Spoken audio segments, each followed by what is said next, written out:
Welcome, everyone. This is the May 12th, 2021 meeting of the Large Venue Working Group. I am Mariama. I'm joined by Susan, the chair of the larger committee, licensing and permits, and several other board members tonight. We're going to get right in. We have a half hour to work on some of this stuff before Susan's meeting starts. So we're going to start with a slideshow that Jen put together for us. I think will be very helpful. And I'd like to just go through all of the slides so that we can see what's here. And then if we have time, focus on one or two to try to get the work started on those, like an individual focus. So yes, this is the meeting. We can go to the next slide. Our goal is to determine the parameters around how large venues apply to CB1. Next. Recapping a little bit what constitutes a large venue.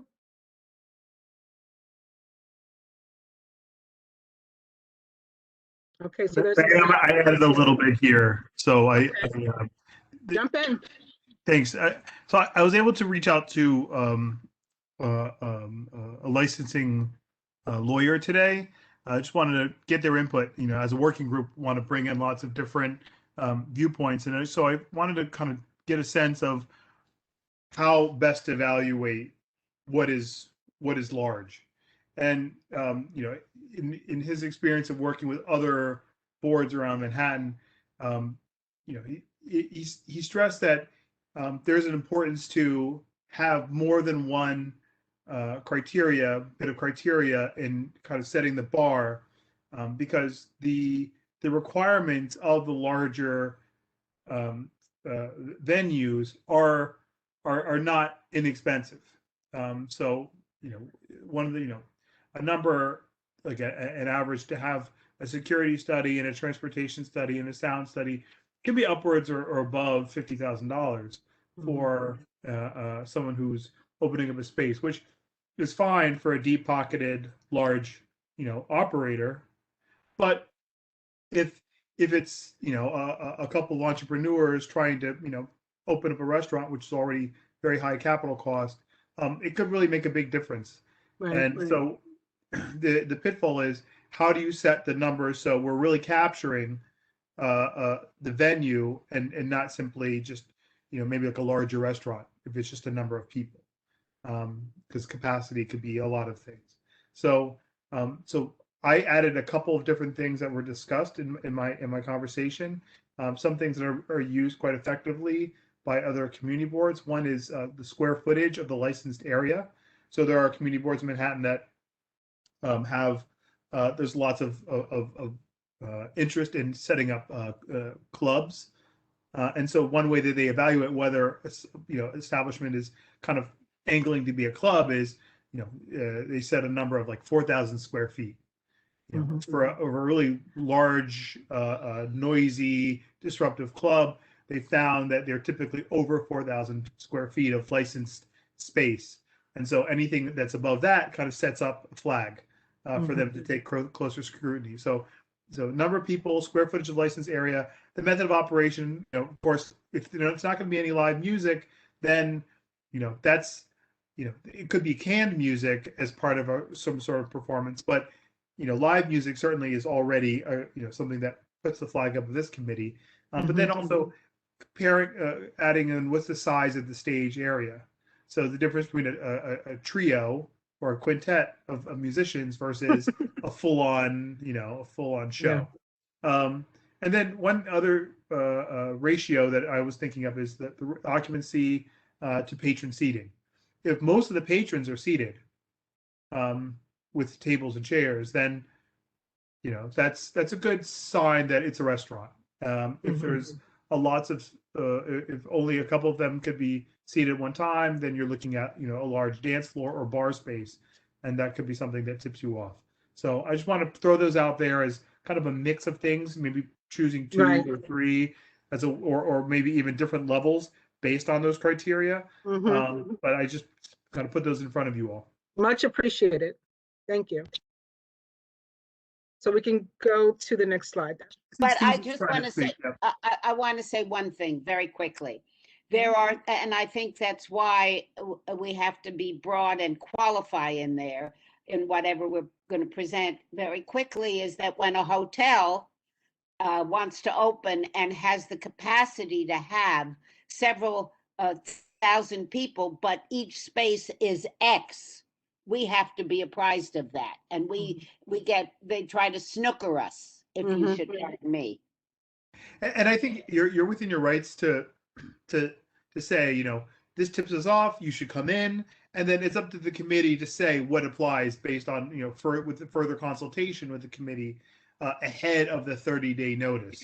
And that's important for them, is the earlier they come in and make you aware of what they're doing, that really the slimmer of the things that they're going to be asked to do, because they're giving you time to digest and understand what it is that's happening there.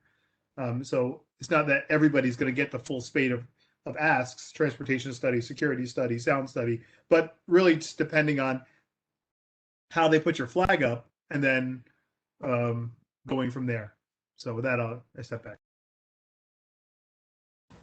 Lucian, but for these criteria, there should be a proviso that is, large venues are considered the following criteria, but not limited to. That works. Yeah. Okay. Yeah, I think that's a wise thing to say. Yeah. So we don't get snookered. Right. So this next slide I thought was pretty important, because this is something we've been stuck on in the past. It's talking about the number of days maybe that we want to request in advance to be notified, 60-day perhaps versus the standard 30 days. So this would be something that, for me, it's my preference as a person, as an individual, but of course this is a democracy. So this would be something that the task force would discuss, and then, we would make our recommendations to licensing and permits, and, hoping that they would, agree with what we suggested. And so this one of the items that I was talking about that maybe we want to spend more time talking about after we review all the slides. So this is also talking about the method of posting and, exactly what should be submitted to CB1. So we'll look at this a little closer in a moment. We can go to the next I think slide. 30-day notice is fine. I've thought about it. I think 30 is okay. I think, but that's Okay. something else. Go on. I'm sorry. It's okay. Okay, traffic study, where applicable, we may want, or maybe this is going to be something that we want to suggest should be standard on all applications. And if so, like what's required. Okay, next slide. Sanitation as well. Do they have a plan? Do we have to help them to develop a plan, or are we looking for something up front? When they get there, we need to see this on the document before we can go any further with regard to sanitation. So we'll talk about that. Next slide. Similarly, security, what's required. We know that we like to have people in front of an establishment, making sure that there's no loitering or lingering before or after an event, that people are not just standing there smoking or doing whatever, that they keep it moving. So then you need security inside. So how many security personnel is required per number of people? Those are the kinds of things that we want to think about, I guess. Next slide.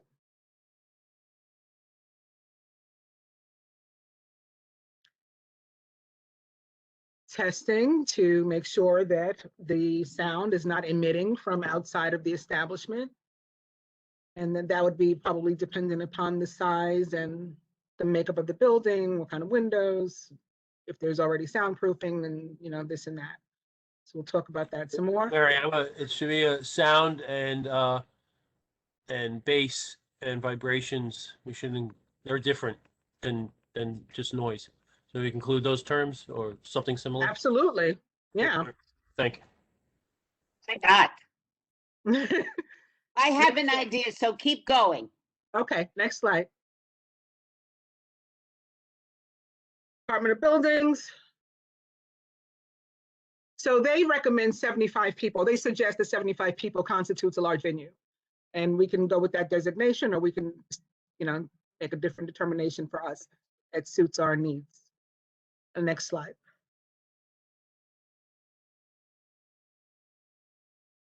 This is more with regard to the Department of Buildings ruling and fire safety. Of course, fire safety is what it is, and everything would have to work within the parameters of the law.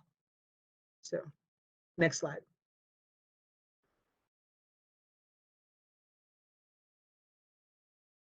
Okay, this is continued.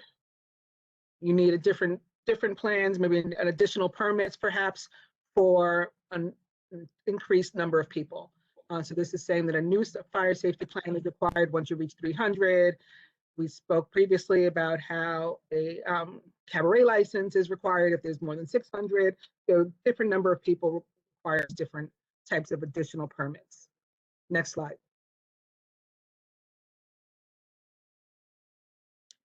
We definitely need proper egress and exits and entrance for safety and other reasons. Some of these establishments are attached to residential buildings. Do the residents want crosswalking and all that kind of stuff? All those things would come up. Next slide. Noise control, we talked about. We can go to the next slide. Ooh, a local favorite, sidewalk cafes. So this will probably be an education for us all, because with the executive orders and some new things that have become actual law, we'll have to see exactly, what are the do's and don'ts of sidewalk spaces and make a determination from there. Next slide.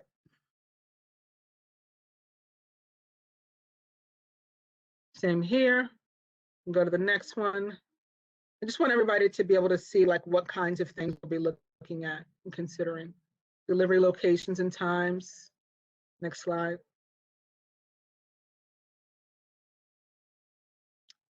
Lighting, very important. So yeah, we'll look at that. A poorly lit place tends to call people to gravitate toward it to hang out. Street closure agreements. How would this affect the private spaces? Okay, that's a question. So we'll look at that. Next slide.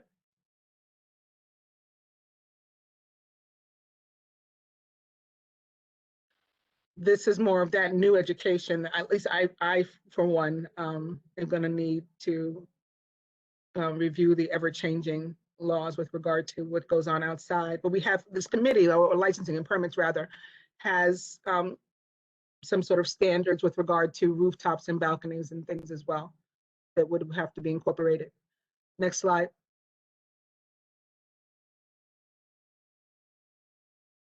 So we're speaking about the notice again in terms of calendaring. So that would be for the office's benefit, or well, all of us at the end of the day, but that's important too, of course.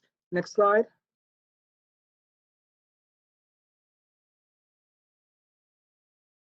Open culture is a new permit type. Ah, okay. More education that we'll have to incorporate. Next slide.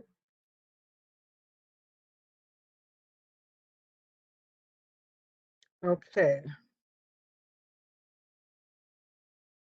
So we began to put forth a couple of things toward the guidelines in May. Well, in April and December, we're going to do that again today, now for May. And it says hopefully guidelines can be approved and in place by July 1st. So we have a goal. Next slide.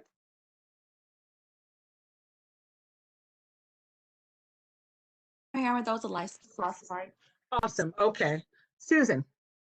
So my question is, I had thought that we were going, and I may be wrong, going to try to get a resolution this month, or that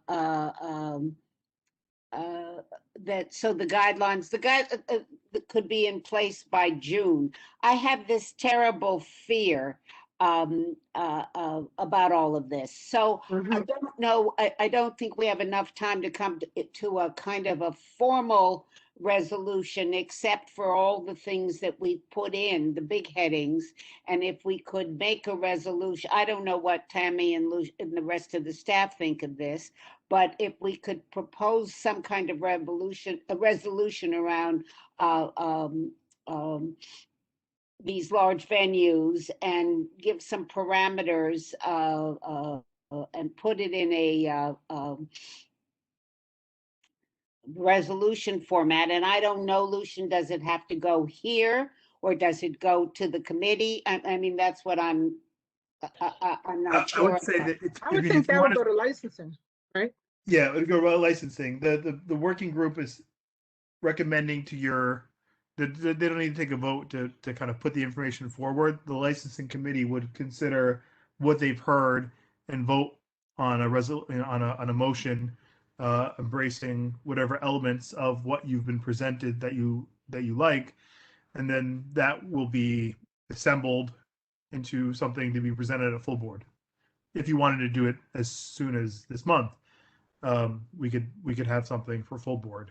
We would essentially have a short resolution saying that the committee endorses the following, and then there's a following document, and then we would attach the document that's written in the same format as the guidelines that are currently posted on the website. So it would essentially just be attached as an addendum to our existing guidelines for whatever however you want to make it take effect, whether it's just number of people or square footage or any of the other kind of things.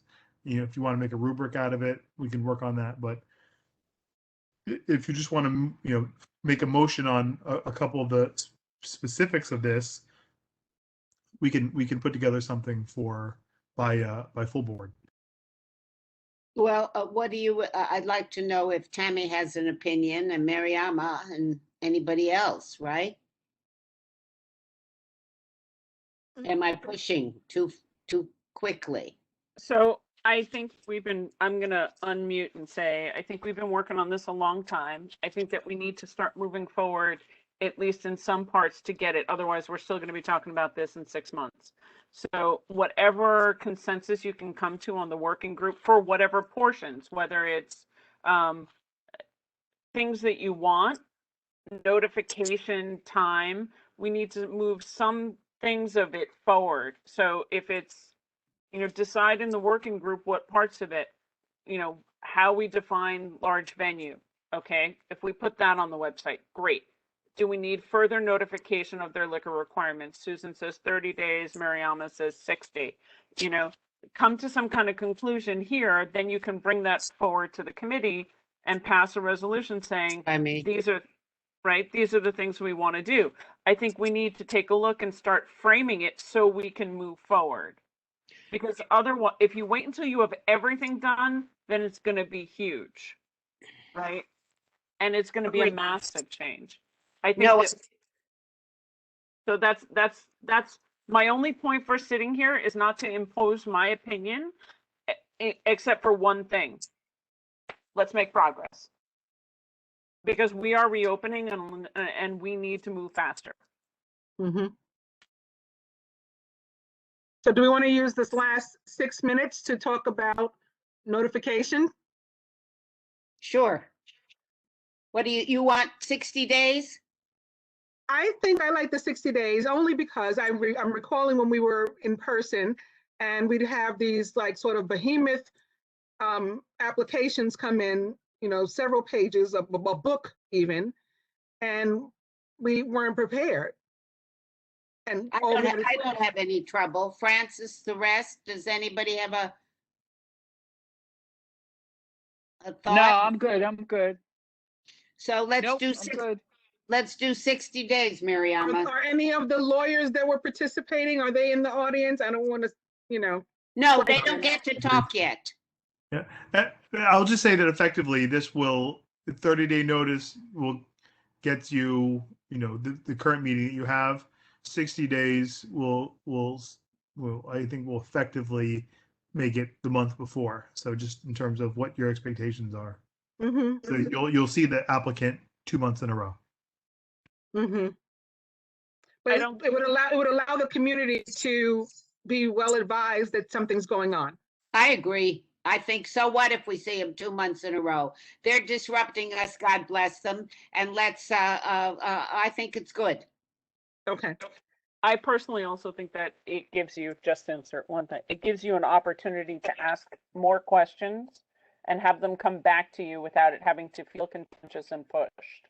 And Mhm. having to be in a rush all the time. I think it's actually fair to the applicant as well. So I think Yes. okay. it's a great choice. Well, All right, what so about, what was slide number 5? Can we look and see what that was, if we can knock that out?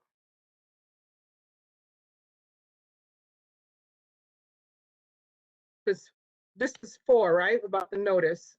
Is there anything else on here we have to look at? Let's see.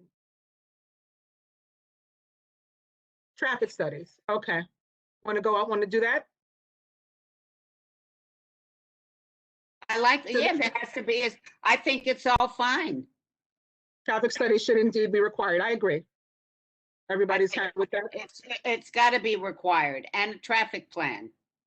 Okay.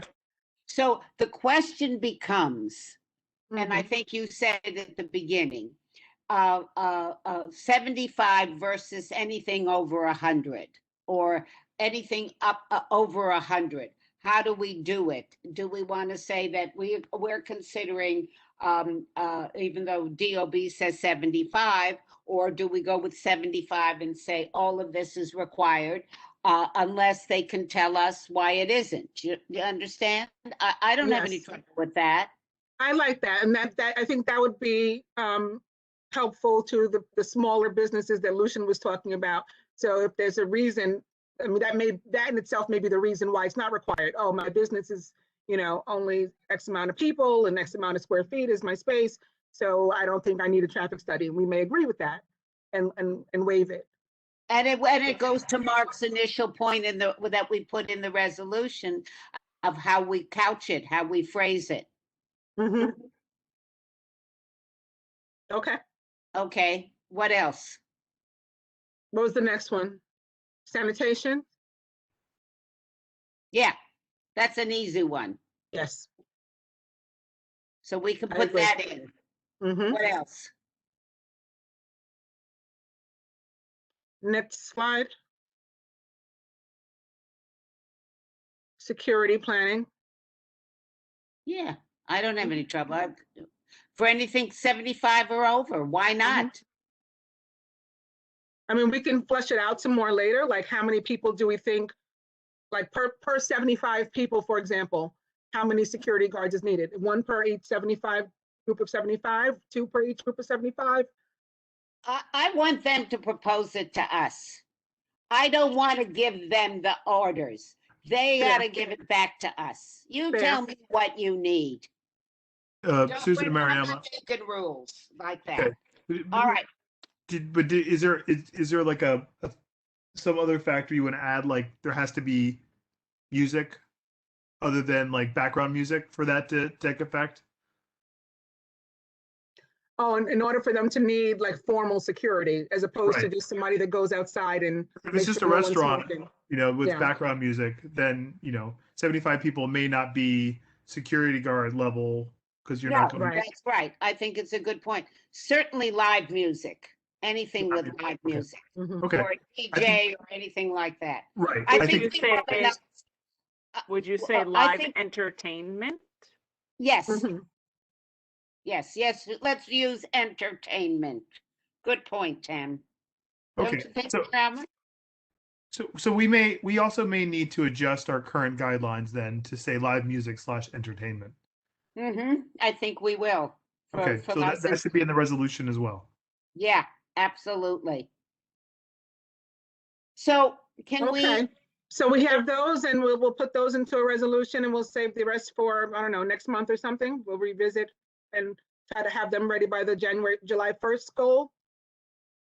or we give ourselves a little room, Miriam, have it in June, because everything is opening. And I think the point being that we don't want to be swinging in the wind, which we are as it is. Mhm. Fair enough? Yeah, absolutely. All right. Okay, so just so I understand, we're gonna draft something for next month for the licensing committee to consider, or are you gonna make a motion this month? I'm gonna make a motion this month, Okay, all right? And they can all look at Mariama's and they can look at the draft before we go to the meeting. I'm gonna make a motion that I'd like their support of Mariama and Susan and the committee who met, and that we will present a resolution at the May meeting. And there may be some additions, subtractions, or whatever. Is that all right? Sounds good to me. All right. I hand over the reins to you. We can, to. No, no, you're not done yet, baby. Oh, 6:31. No, You no, started I too meant in timely. general for your advice Oh, okay. Yes. and your If input. I could find a place to cheer, I would. I couldn't find the reactions, but here you go. Woo! And with that, enjoy your meeting. I'm out. Thank you, goodbye. So we don't have to leave. We can stay put, right? Yes. My Yes. wonderful committee. Nice to see you, Karen.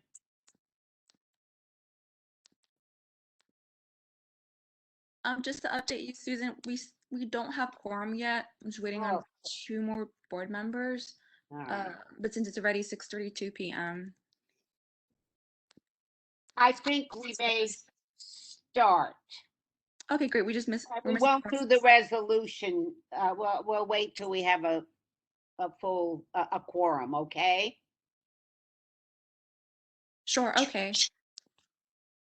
Because I'd like to do that, or at least the proposal for it, all right? Do you want to go ahead and start with the first application we agreed to take on? It's for 402 Comfort Road, Governor's Island. Yes, we did agree to take it on because it's on Governor's Island.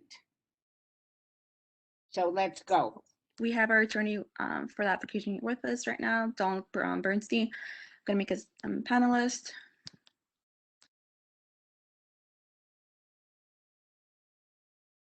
Susan, I'm going to drop off, but please have Thank you. Jennifer reach out. Yeah, I'm always available if you need me. Thank you. Okay, bye, everyone.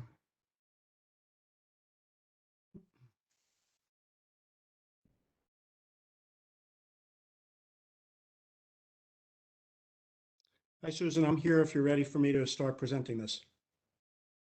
I think I am, Donald. Thank you, Susan, and thank you for accommodating us on this. I don't know if my client Manuel Toscano is here. He should be joining us, but He's in Amsterdam, right? Let he's in everybody know. Amsterdam and he's ready for bed. So thank you for calling this so he doesn't have to be up all night. Manuel and his partners have 3 current locations in New York. He has one on West 10th Street and 2 in Brooklyn.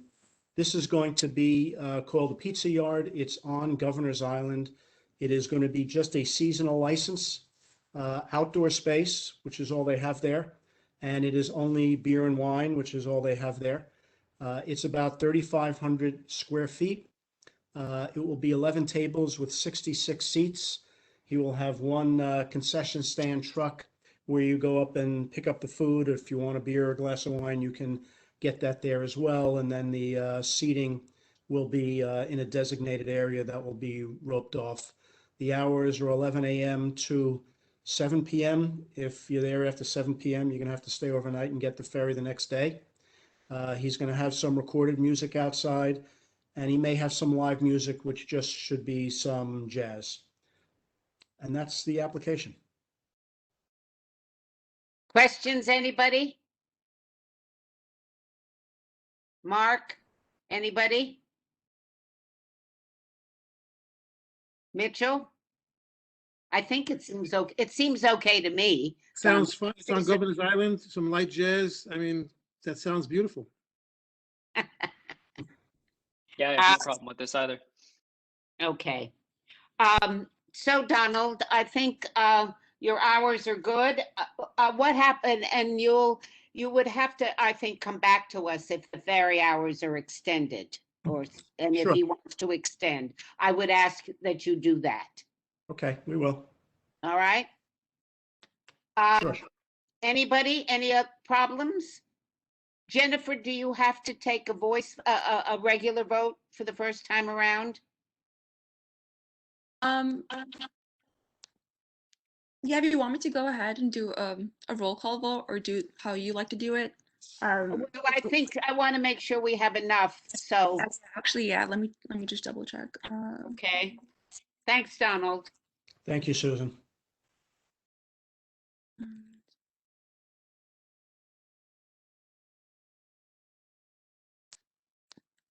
We still don't have quorum.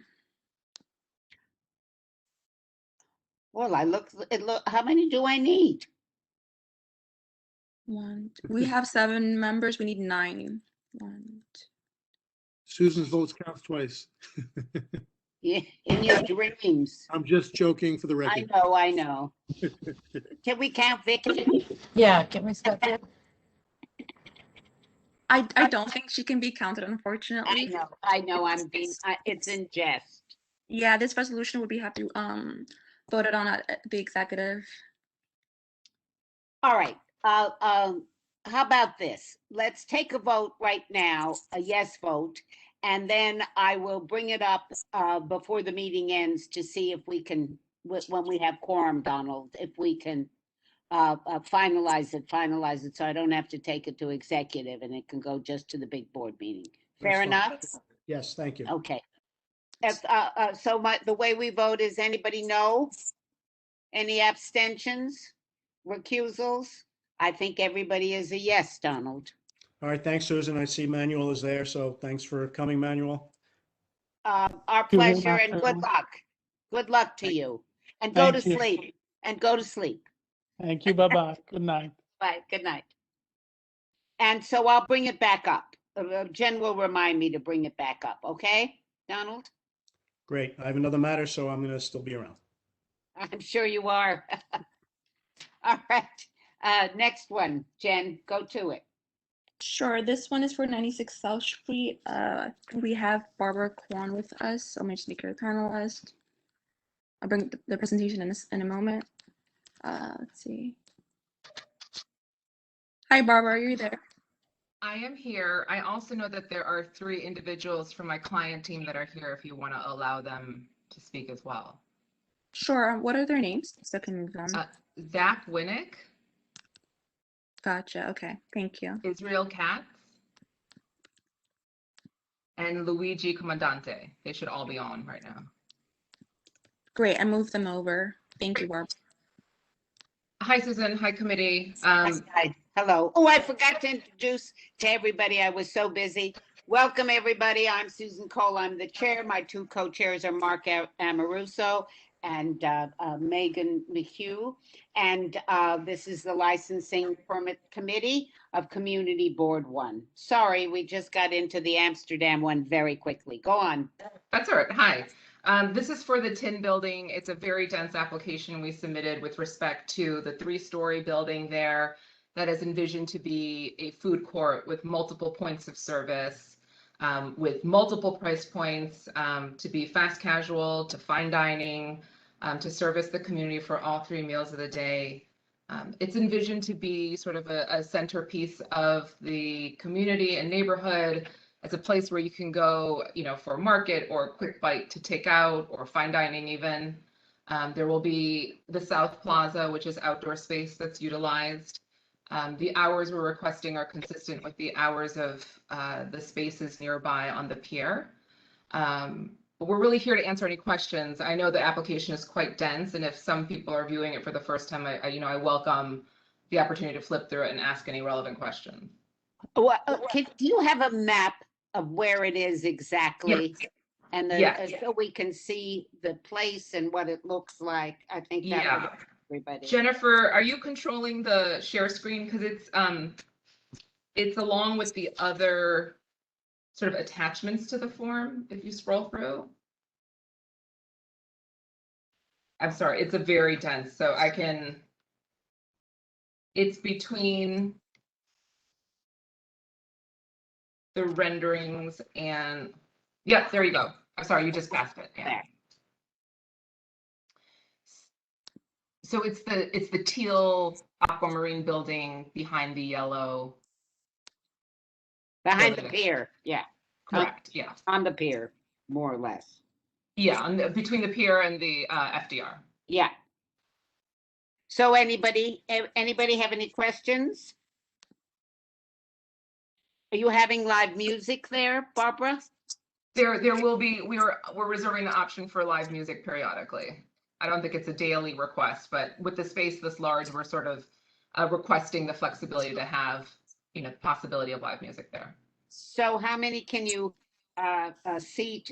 What are the capacities? How about we do that quickly, too? Sure. The overall capacity is 1,189.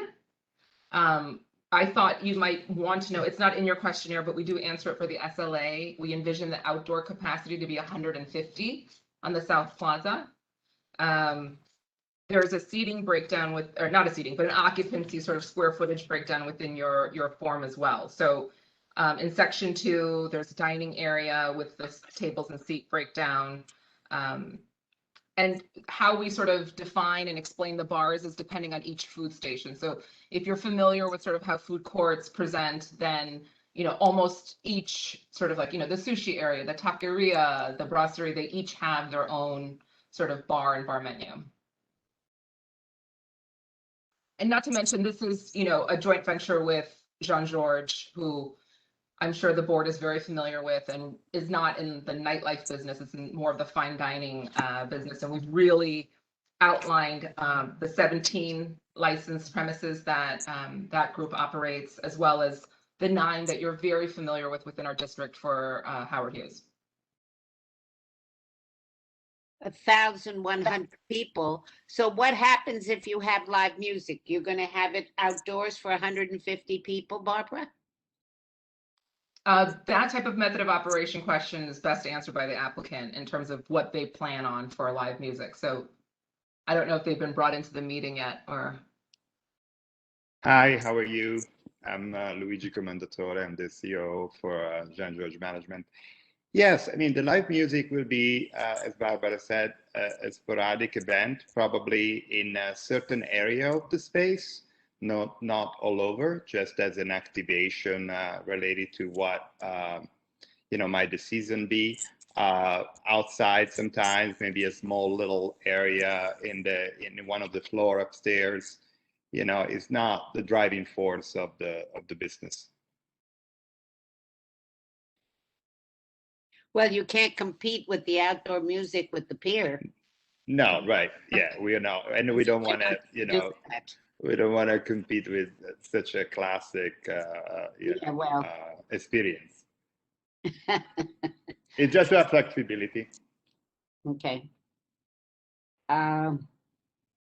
You know, the biggest concern always is the outdoor, and when people leave and the smoking, and, you know, you're not that far from residential. So, and we're working on something else for the committee. So I would just suggest that if you're going to have a venue for music, or you expect a crowd in one of those spaces, that you give us notice, that you give the community board notice. We would put that in the resolution, at least 30 days notice, that we at least know and can post and whatever else. Okay, Susan, so how that would look in the in your stipulations would be 30 days notice for an impromptu, or, you know, a musical event that you think would impact. Musical. There's no impromptu, Barbara. Right. Musical. A 30-day impromptu in advance notice event. So a 30-day notice for music that would be outside, is that? Yes, accurate? basically. And if you were going to have, so do you anticipate, Luigi, that you can, you're going to have 1,100 people on a Friday or Saturday night? I'm not saying a Monday or a Tuesday, but I'm asking if you think that that's feasible, that that could happen on the weekends, that you would have that many people there. I mean, that would be the best case scenario. Again, all the spaces are subdivided in, you know, small little food areas. It's really food dense. It's culinary based, but that could be the possibility of filling all the seats, yes, hopefully that will be the case on a weekend. That will fill all the seats. But you know, in the restaurant area, that includes the the retail area and all that. So there are different moments around and the timing of the operation are very not consistent No, between I each. understand that. I mean, that's why I'm not, beating up on you. Any questions from anybody else on the committee? Yeah, just a quick question. I'm just looking through this, and I apologize for the first time, but I'm trying to digest the floor plan. I was just wondering if you could give us a really brief walkthrough of it seems like so there's a number of different concepts, most counter service, but some full service. And is that across all, is it 3 floors or is it? Yeah, I was just wondering if you could give a real quick run through of floors. I think it's 1, 2, 3. Thanks, Michael. I think that's good. That's fine. Okay, Luigi, you or Barbara, I don't care which. I think Israel could walk us through the space. Can you hear me? Oh, we can Yes, hear we you. can hear you. Only too well. Ciao. Ciao. On the phone, good. I want to make sure. Okay, so thank you first of all for letting us cover this with you. So first floor, let's just if you look at the top center, just to get a little bit of orientation for everybody. Top center would represent what the FDR is, and that would be your main entrance. So were you to enter from there, which is the side where the cobblestones are, to enter from there, to your right is the cafe plus bakery plus patisserie. So it would be something of a Starbucks experience. You walk in, you buy coffee, a little muffin and things like that. There's a bread bakery in the center and then patisserie and dessert on the side. If you were to look left from that main entry, that is the brasserie. The brasserie is a full-service sit-down restaurant. Right in front of you, there's the central market, that kind of flower-shaped in the middle of the first floor. That would encompass all of the perishable market goods, like a retail experience. So you walk in as an homage to the Fulton Seafood Market. The first thing you look at is the fishmonger. So, fresh seafood. On the left is a butcher, produce, flower shop. And as you go around that central market, you'll have cheese, charcuterie, a small area with wine, like a little wine bar, 12-seat wine bar, then fresh foods, prepared foods, and fresh pasta. All of it is retail. To the right of that central market, you have the long counter that you see there is a seafood counter. So your raw bar experience, but also fish and chips and all sorts of fun food like that. And around the corner from that, if you see kind of a squarish counter in a smaller area, that's your sushi experience. So it's about 3 sushi chefs in the center offering sushi a la carte and sushi plates and entrees. Across from the sushi, there'll be a grab-and-go sushi experience.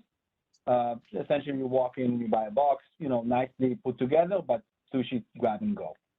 The area that is kind of rectangular in the bottom left is the candy area. So a lot of fun chocolates, hard candy, ice cream shop, very accessible and again, a counter experience. To the left of that area is a fun area that we call the lobby but that would be a gallery area that essentially represents and displays pictures of old pictures of the seafood market, just to kind of bring that history back to life. So you're walking through the elevators and you see that. If you continue to the bottom right corner of the first floor, right, there's a sandwich and salad counter. It's some sort of that pick your green, pick your protein, as well as a sandwich concept. And in the middle, there's a small, very, very small counter across from the escalator, from the stairs in the middle. That's a crepe and dosa counter as well. And then to the right of that, there's another grab-and-go, which is not a sushi grab-and-go, but just traditional grab-and-go. Sandwiches, salads, beverages, things like that. That's your first floor. Let's go to the second. Second floor.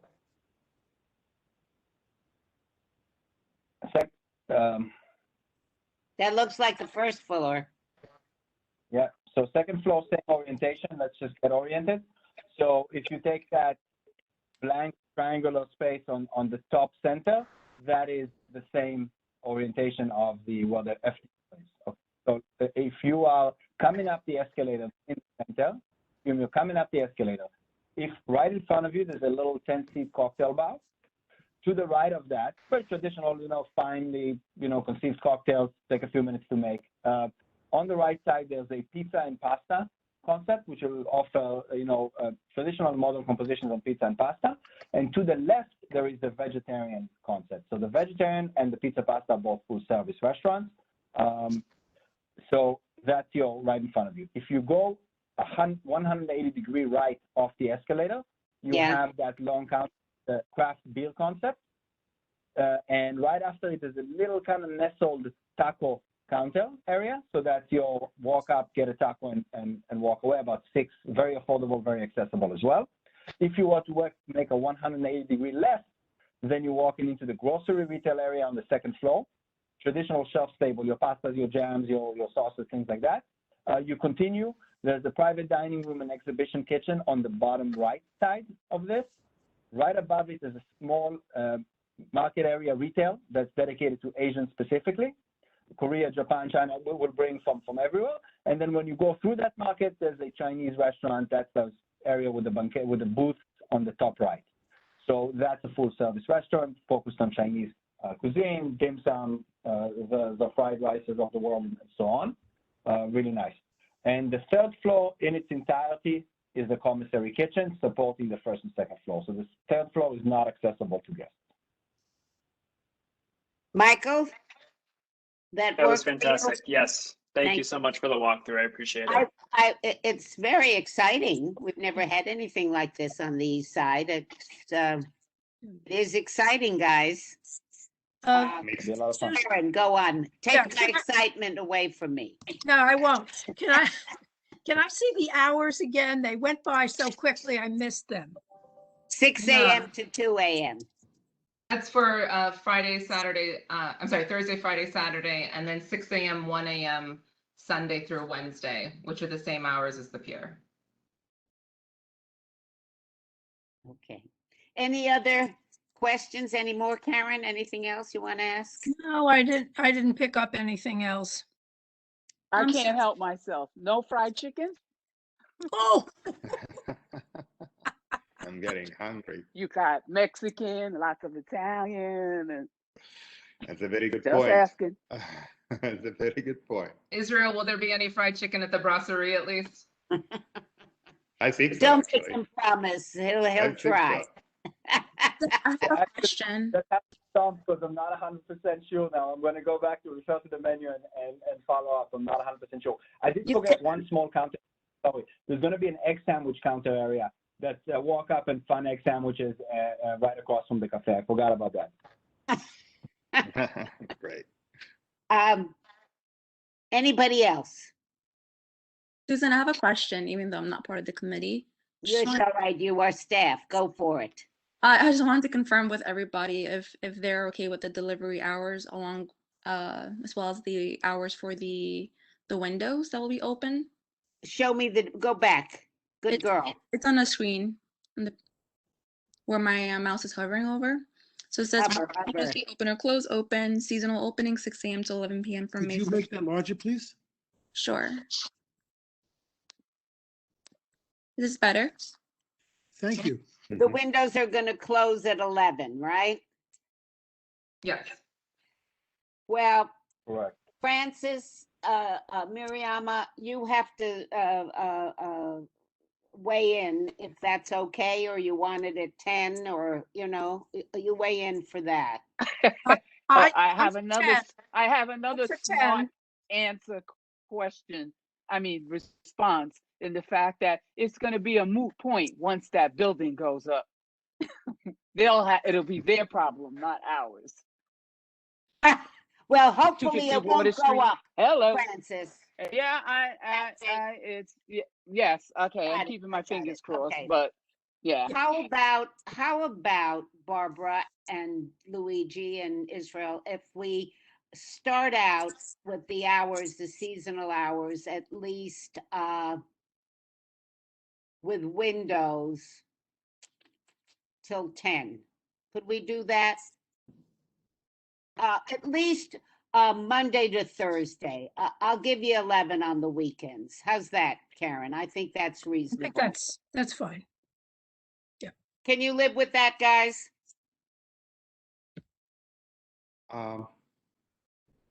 It's only 4 months. Let's see how you do, and you'll come back next year, and we may say you've been fabulous neighbors. It's okay. We can do that, and because I know it's going to be we're going to do well.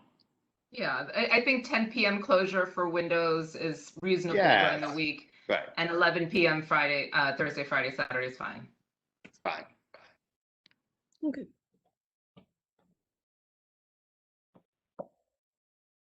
I'm draining the oil in the back from the power unit. Anybody else? Yes, one other quick question. Sorry, Susan. The most of the seating seems to be it's going to be on the South Plaza, and I just wanted to confirm, is that so? My understanding of the layout of the building is that the South Plaza, is that not a kind of a roadway that leads to the existing pier building? Is that, which, I mean, if that's where the seating is going to be, that's fine. I'm just curious, is that the layout that I'm looking at on the board? Is that the South Plaza? I can take that.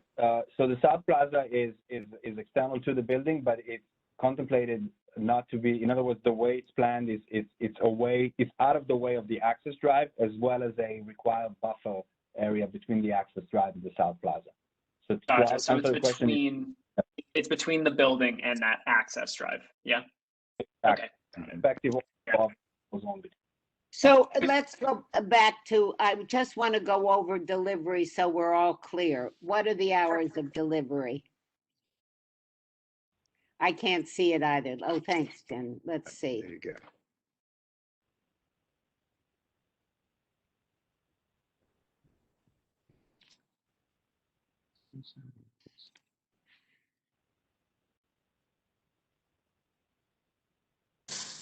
I don't. Anybody, that's a long time of delivery, guys. Usually we don't like delivery trucks riding around in our neighborhoods at 3 a.m. in the morning.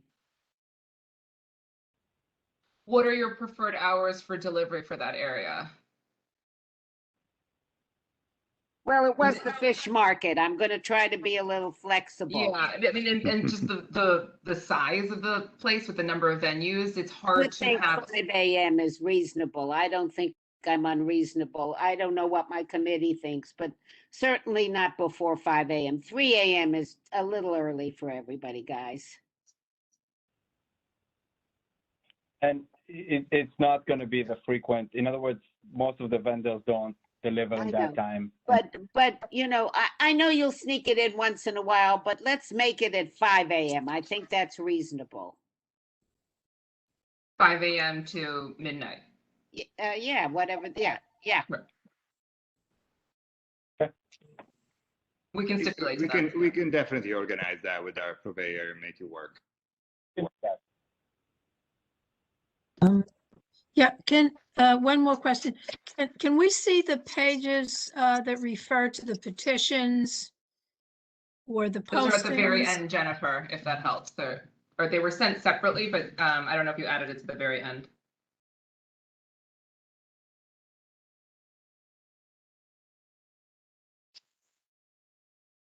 It'll be very nice to be back in person, I will tell you.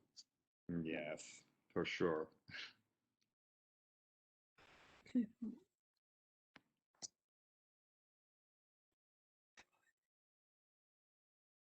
You're like a little mini Italy on the east side. Or not a maxi Italy. That's what I was just thinking, Susan. Yeah, definitely. That's and the name John George, Italy. Well, I think have his own. He'll call it something else. It's Tin Building by Jean George. Right. Yeah. Yeah. Oh, okay. All right. See, if you get the fried chicken, you'll be doing something they don't do. I mean, Just Italy is kidding. great. Italy is great. Is great. I'm Italian, but I mean, here I just want to say, there's way more interesting things going on as far as the culinary part. I think we have a spectrum of menu that is unparalleled to Italy. So Yeah, it'd be a nice ultimately have experience. it all. I think Basically, it's from safe what to I say hear that, so far, yeah, you do. You have a lot I more mean, than they have yeah. over there. Hi, Joel's asking what time garbage pickup is.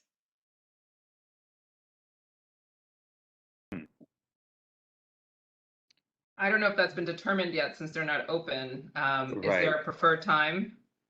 Well, not at 3 a.m. Right. no,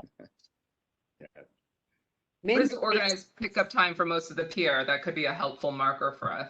Yeah. True. yeah. We'll work. I think the best is just to keep it within the same hours as the deliveries, but with a lesser frequency because we'll have a large compactor there, so it's not going to be daily. Mm-hmm. Do we want to give a certain time? I believe they can schedule it. Do we want to have a parameter?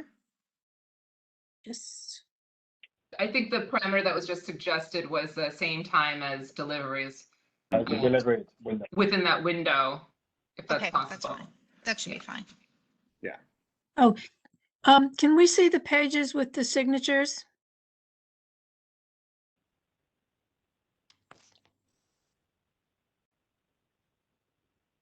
Jen?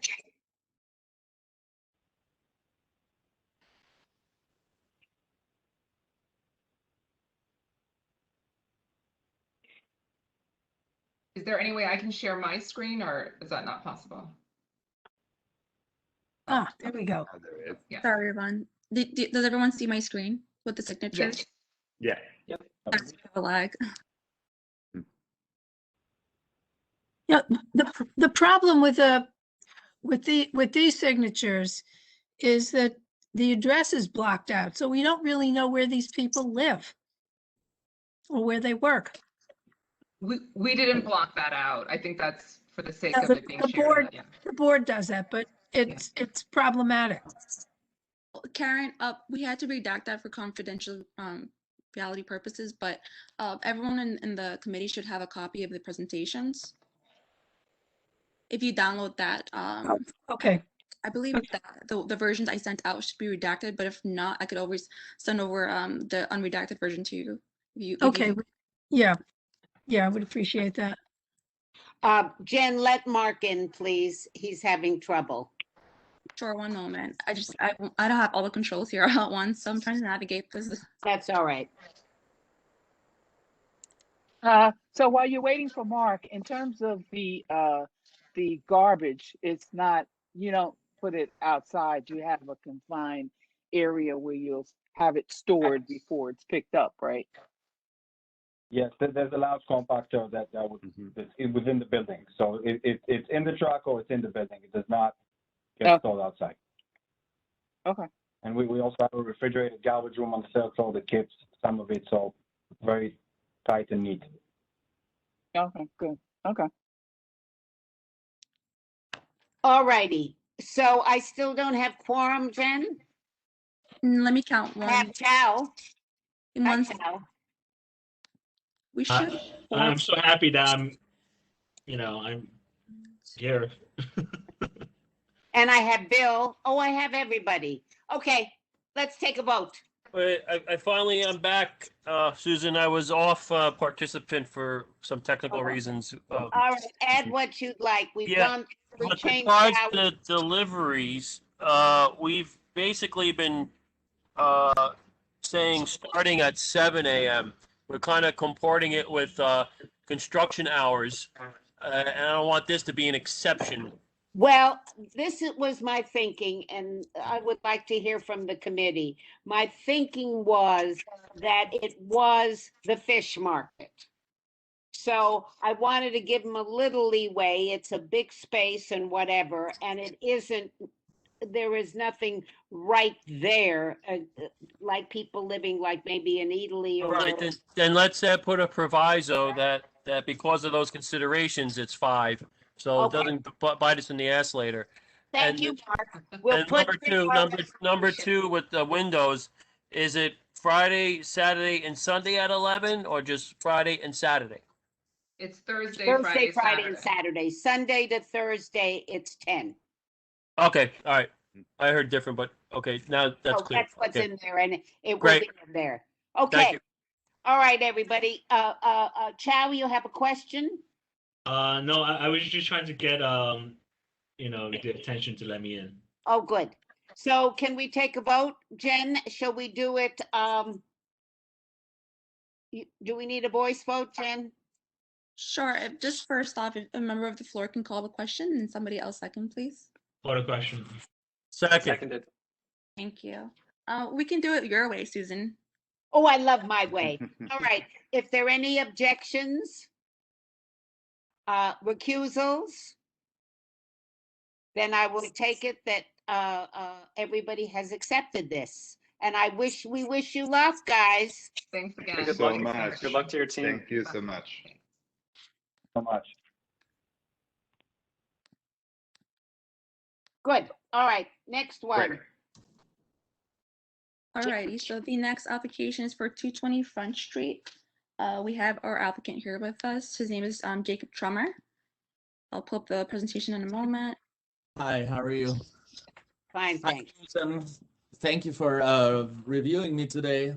I'm really happy to be here and represent myself for 220 Front Street today. A new cocktail bar with also a really nice food element, what I've been working on for the last 5 years. May I start presenting my presentation? What I'd like to do, Jacob, first, before, I'd like to have a map so everybody knows where it is. Okay. Do we have that, Jen? The map is in the application. Yeah, I'm gonna let Jen get it for us. Very good. All right? Jen, before we start all that, let's find the map. I'd just like everybody to have a sense of where it is. Let's make it bigger, if we I can. think on the next page it's a little bit bigger as well.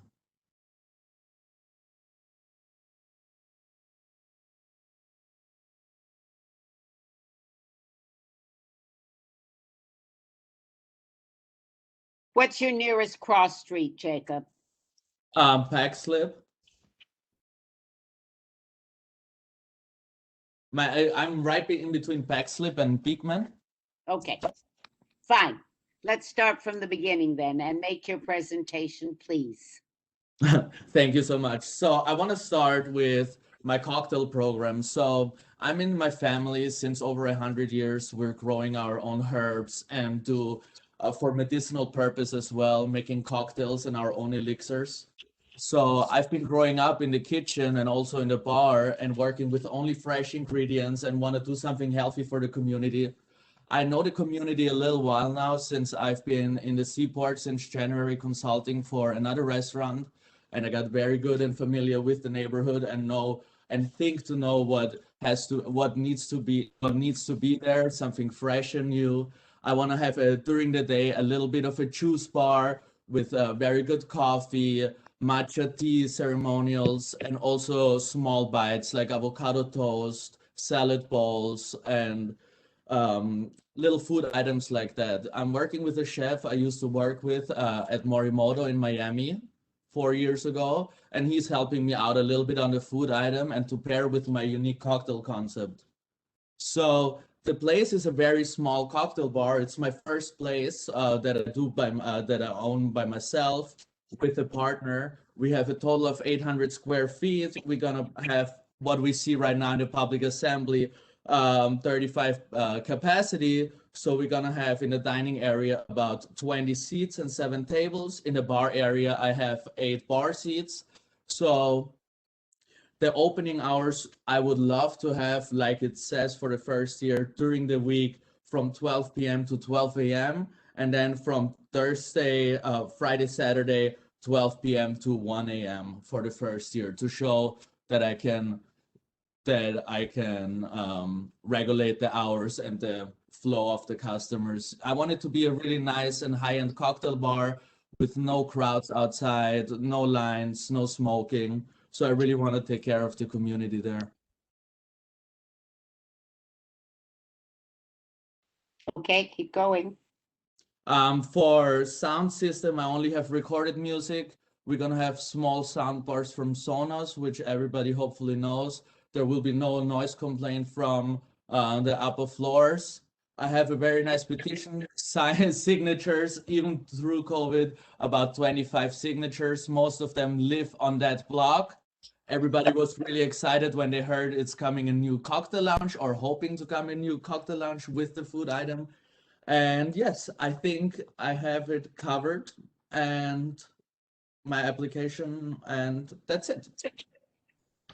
When will your garbage, I'm gonna preempt Mark, when will your garbage collection be? So because I know the street, the front street, and I see from the other restaurants daily, the garbage pickup is at 12 a.m. If you want me to schedule it earlier for myself, I can do that. But like the garbage trucks work, they always come at 12 a.m. to pick up for the whole street. Yeah, you mean at 12 midnight? 12 midnight, exactly. Yeah, yeah.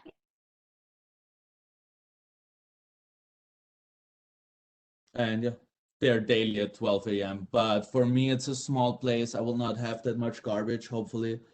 And yes. Questions, anybody? Raise your hands. None. Well, Susan, what about the delivery hours? oh, thank you. What would I do without you, Jen? What about the delivery hours, That's a Jacob? really good point. If nobody would have mentioned it, it just came into my mind. So my delivery hours are probably one time or two times a week. So I will have one or two food purveyors who also deliver other restaurants on that block. So it will be around noon. I will have deliveries coming around noon. I will have one liquor delivery coming once a week, probably on a Wednesday, also between noon and 2 p.m. Well, I think all of us, Jacob, wish you good luck. Thank I you, will Susan. take a vote in a second. Let me vote, but I think it sounds very exciting. Maybe even get me out of my whatever to go over there. I'll take a Please, neighbor and go visit. And also what I wanted to say is for the community, what I want to do during the day, during the week, we want to offer mixology classes and small food item cooking classes, how to work with fresh ingredients, herbs, and also fruit purees, and how to store them and keep everything fresh. Terrific. When do you expect to open, Jacob? We didn't ask that. For me, I would really like to open as soon as possible because for the place it's built out, I just have to do the cosmetics, and I'm just waiting for the community board and the liquor license for me to get approved, and then I would like to open the month after. Okay. All right, everybody. Could I have a motion and a second? Yeah, I'll call the question. Second. Okay, all in favor? Anybody accused? Recuses themselves? Anybody a no? There you go, Jacob. Go for it. Thank you so much. Thank you. Susan. Welcome you all. Jen, you have a question? Those who abstained. Who? No, you missed that part of the vote. Oh, anybody abstained? Joe didn't abstain, so we're all right. Okay, good luck. Thank you so much. I'm really happy. Can I log out? We like to make people happy. That's what yes, you can log out. Goodbye. Thank you. Goodbye. All right, we have two for renewals. Dorland's Tavern and Cowgirl Seahorse. Anybody know anything? Any questions? Any complaints? I go to Cowgirl Seahorse a lot. So I support whatever they're trying to do. I like them. Good. I have to go. I order from them as well on Uber. Yeah, they deliver. Very cool. I like that. I'll have to see. All right. Tribeca, right, Jen? Next. Right. Yeah. So the first one for Tribeca is 451 Washington Street. I believe that's also Donald Bernstein's application. Yes. Yeah. Yep. Donald, just a Here. quick question. Is the applicant here with you or is it just you? It should be. David Litwack should be, if, I don't know if you have to bring him up. Got him. Thank you. Is David on? He's on, yeah. He's a panelist. I'm here. Great. Okay. All right. Thanks, everyone. So I'm here with David Litwack, and this is space that was occupied by China Blue, so it's been licensed space. I think, in fact, there are only 2 licenses within 500 feet. The Prox report counted 3, but one of them was China Blue, which obviously isn't there anymore.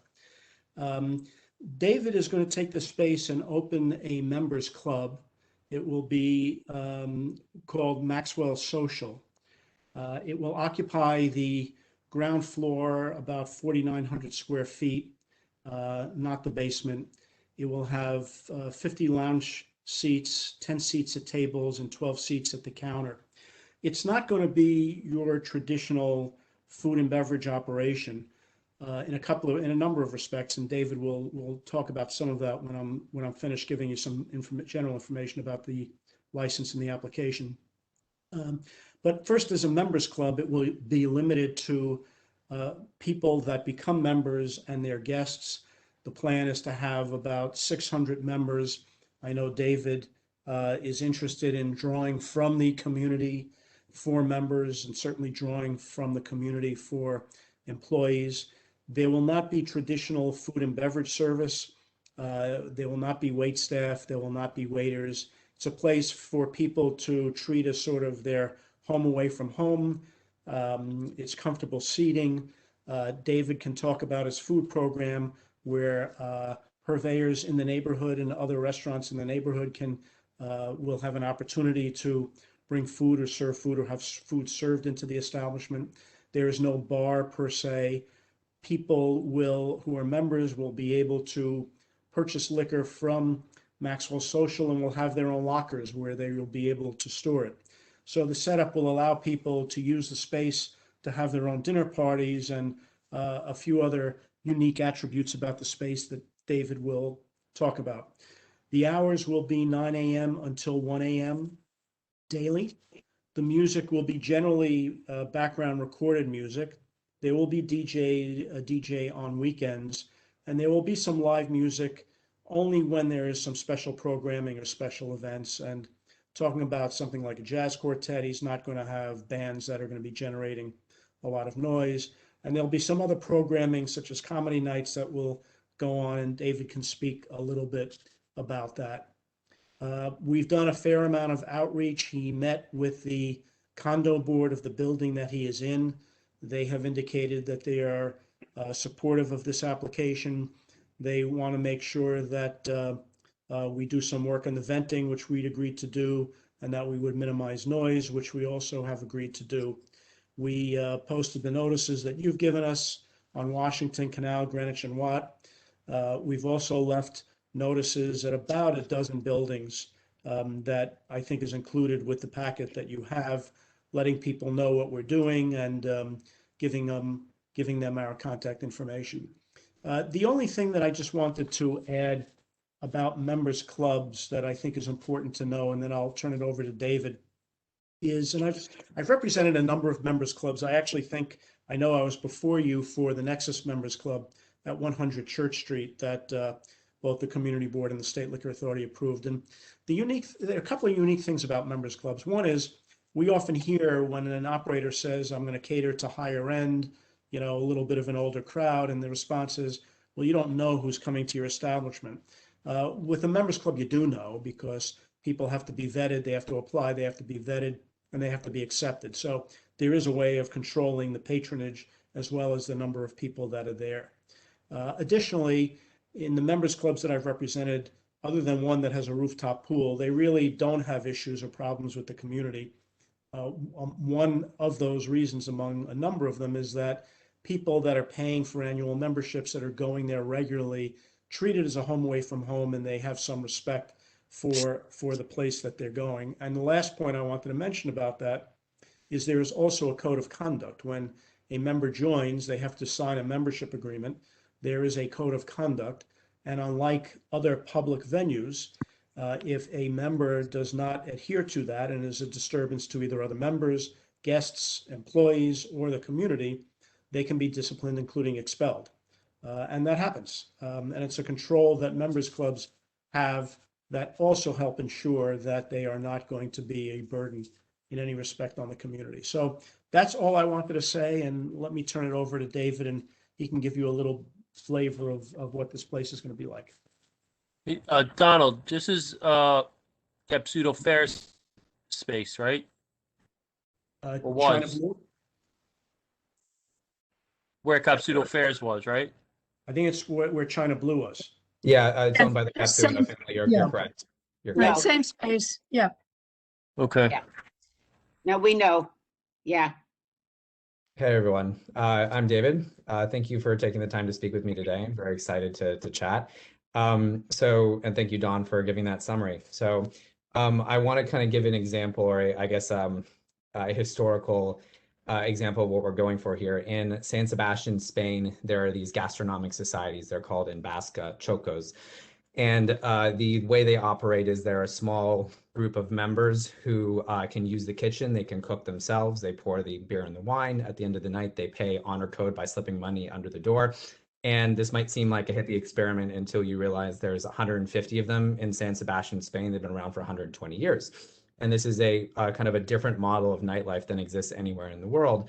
One that is more participatory, one that's more intimate, where people keep a membership for the rest of their life and they can actually cook themselves. So when Don refers to kind of, an interesting food program, our model is to not run a restaurant. Our model is actually to bring the commercial kitchen out and make it accessible to the rest of the members. Our model is to keep it small and intimate, and not something that scales to 120,000 members, but something that has 600 members that are built and from the local community. And speaking of local communities, because we're not doing our own kitchens or our own food service, what we're planning on doing is basically liaising with local community eateries. So plugging into technology like ghost kitchens, striking partnerships with local spots. We've already spoken to Estancia around the corner from us, already spoken to Greca across the street from us. And the goal is that because we're not selling alcohol at a profit, because we're not trying to sell any food, we can actually be a hub for all of these different local spots to kind of build community. So, and I'd say that's the last point I want to make, is that we will not be we are allowing people to, kind of not have, not be charged egregious prices for drinks. And I believe that in the end, like, incentives ultimately rule what you do. And considering we're not trying to make money per drink, we're making money really only off the membership fees, and we're planning on selling really the bottles for, to be put in liquor lockers, but not trying to make $25 per cocktail. We don't have any incentive to crowd people in. We don't have any incentives to have lines outside. We want it to be small, intimate. If I have a line outside, I haven't done my job. I have members who can't get in and who will be pissed off at me. So we have, a lot of incentives in place to really make it small and intimate. So David, what's your membership going to cost? We're charging $250 a month. It's about like an Equinox membership.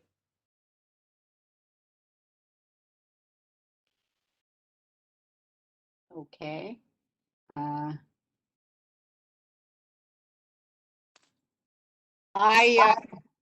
Mark has a question. Anybody else have a question? Please raise your hand. I can see it. Mark, go. Okay.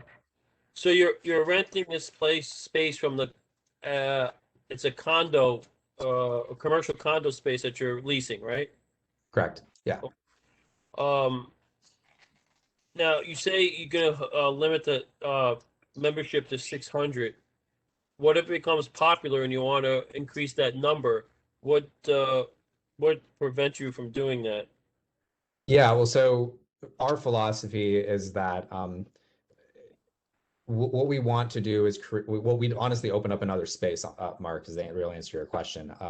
Our belief is that community needs to be small. I think that everyone says this about Soho House 25 years ago. They say something along the lines that when it was 500 members, it was really great. And as they scaled, it became a lot less intimate. It was no longer Cheers where everyone knows your name. And so our philosophy is that if you're going to open up another location, it actually should be a completely separate social club. Community doesn't scale. Community is meant to be local.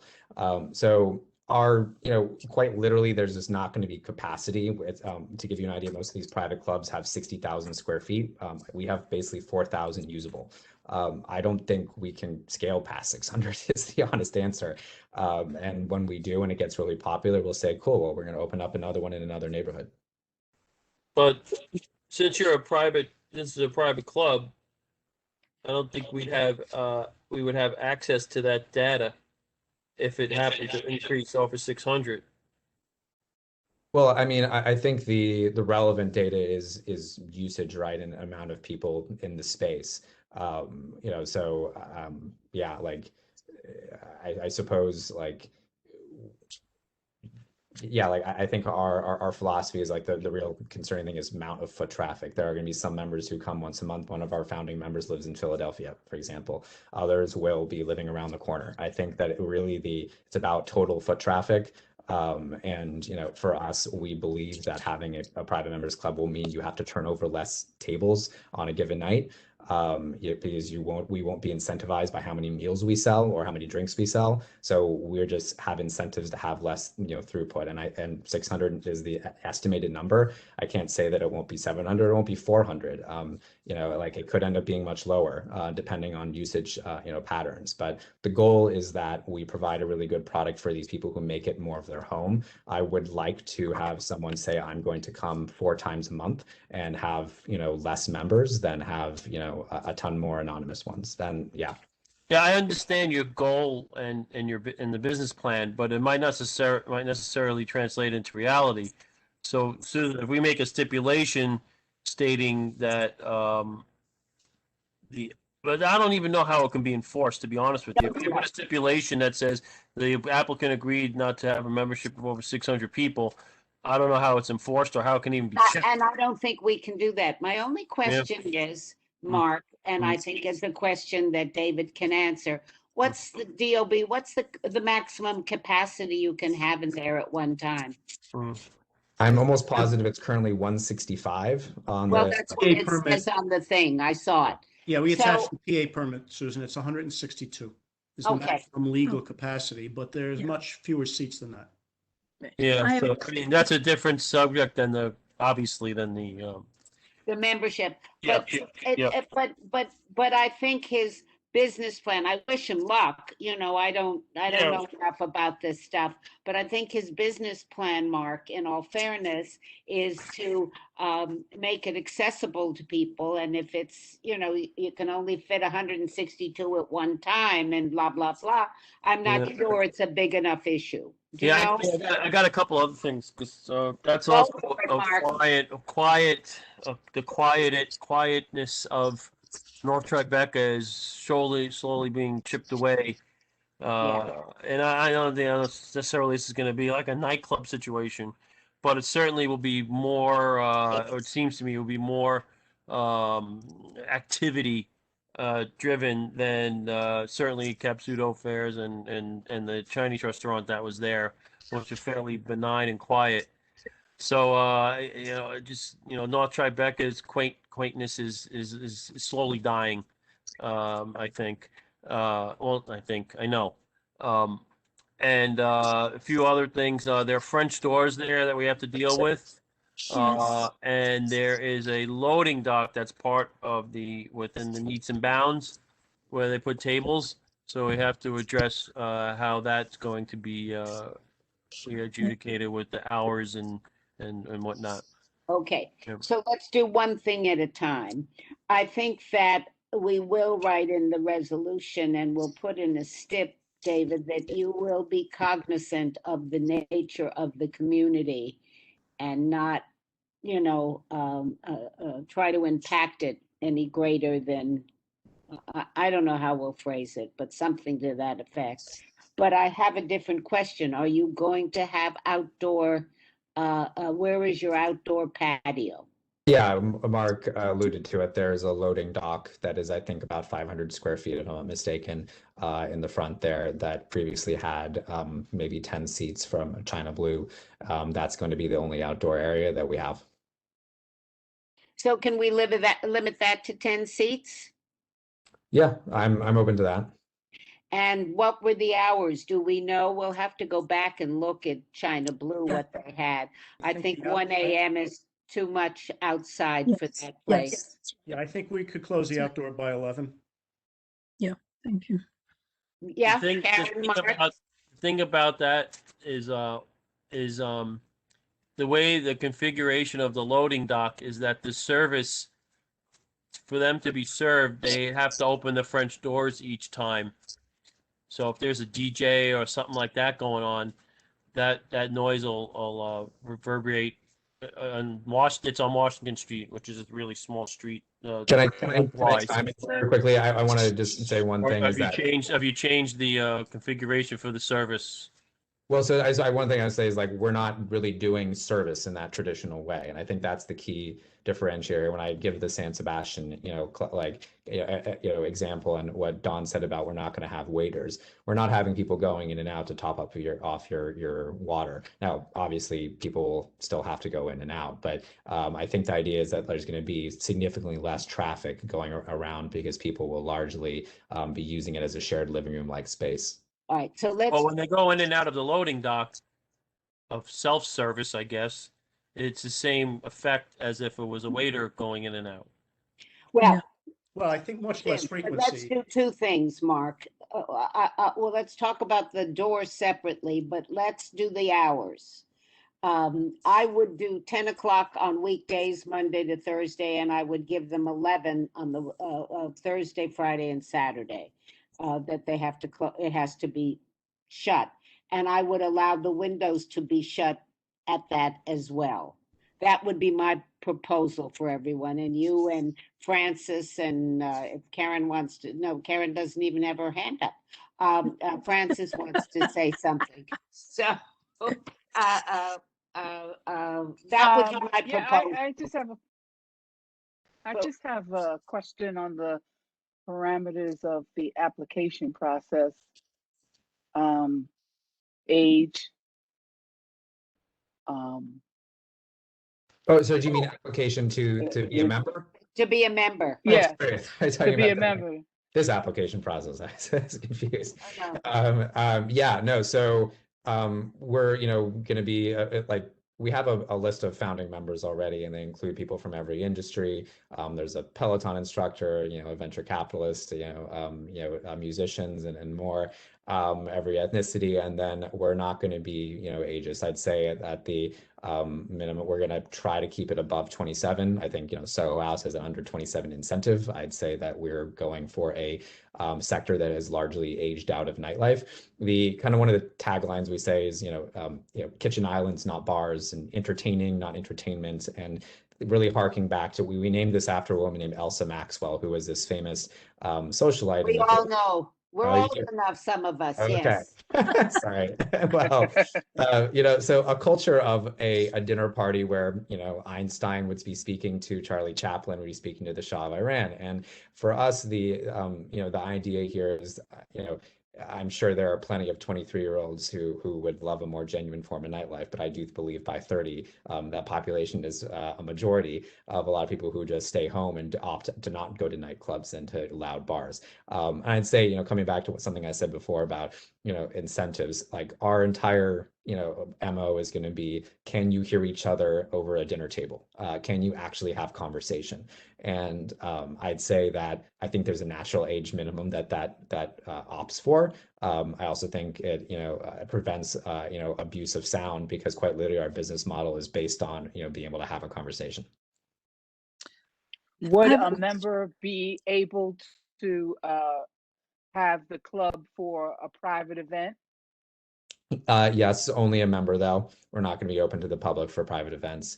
And yeah, they would be able to reserve it for a small group of friends if they want to reserve the dining table, for themselves for a birthday party or something like that. That would certainly be available. Francis, anything else? Mark, because there's someone. Nope, I'm done. There's someone in the, But the private events, you, Karen. how the private events, we have to stipulate on those, you know, if they're DJs and this sort of thing, you know, loud music that they might want for their specific whatever their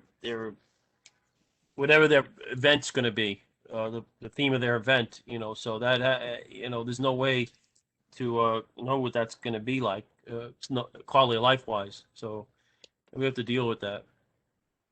Well, ultimately, if we're going to have something akin to some kind of a venue resolution that we're going to come up with, and some of these places will have to adhere to that when the time comes, if they have these private things that are over 75 people all at once and having some kind of party. I think that's where we're heading to as a committee and a board. So I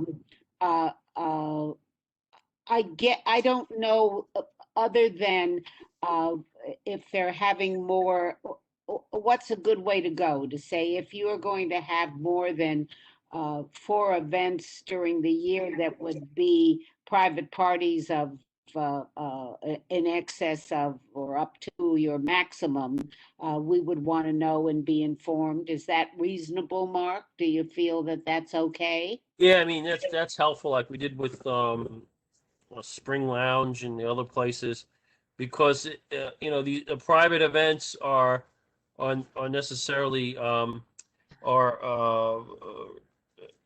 what's the word, the person who's paying for the private event is the one who organizes what they want. So it's not as if you're going to the bar and it's the same all the time. You know what's going to happen. One private event might have a loud DJ. One private event might have a rock band. You know, who knows? You know, these kind of things that can affect quality of life. So that's the difference between private events on a continuous or regular basis, as opposed to just a bar or a restaurant that has its method of operation known. So would we want to put in, and David and Donald, something to the effect that if anything, we would limit you. I don't know whether I want to limit you at this moment, but I would hear from the committee. I would certainly give you a shot, but that you would let us know of any events, give us a notice, at least 30 days of any event that's going to have more than 75 people at one time. Yeah, I think that's reasonable. For what it's worth, if you look at our floor plan, it's the space is divided into kind of basically 3.5 areas. I understand Mark's, you know, hesitation and, you know, like, you don't want some EDM dance parties coming in because someone decided to rent the space. And even if I tell you that I'm not going to, someone else could come in. Those floor plans really show that you can't throw big events. And, you know, I think that one of the philosophies in our design is that there's this great anecdote about, like, you know, why does everyone end up in a kitchen at a party? It's because people move to spaces that fit their group size. We're building the space to fit group sizes of 10 to 20, not to fit group sizes of 150. So I'm fine with that. Okay, so we'll put that. Before we just sign off on that, you know, the 30 days, David, I don't want you to be locked in where if someone wants to book something next week and you can't give the community board 30 days notice, that you can't have it. We can't be locked in through that. So I don't think you need 30 days because there's nothing that's going to happen over the 30-day period. What do you want to do? I think if you're given 72 hours or 3 days, I mean, what do you need to prepare for? You'll know before, because they're going to have to invite people to do and whatever. At least 7 days. I'm not going to give you less than that. I mean, I understand the 30 days. It's hard. If someone says, oh, this is fabulous, could we have a party next Saturday and today is Friday? I think 7 days. And listen, Donald, if it's terrible and if it's a real thing, but 72 hours is not good enough. It's too short notice.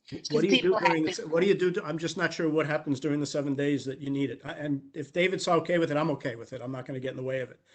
I'm not sure what is happening during that 7-day period that you need to know.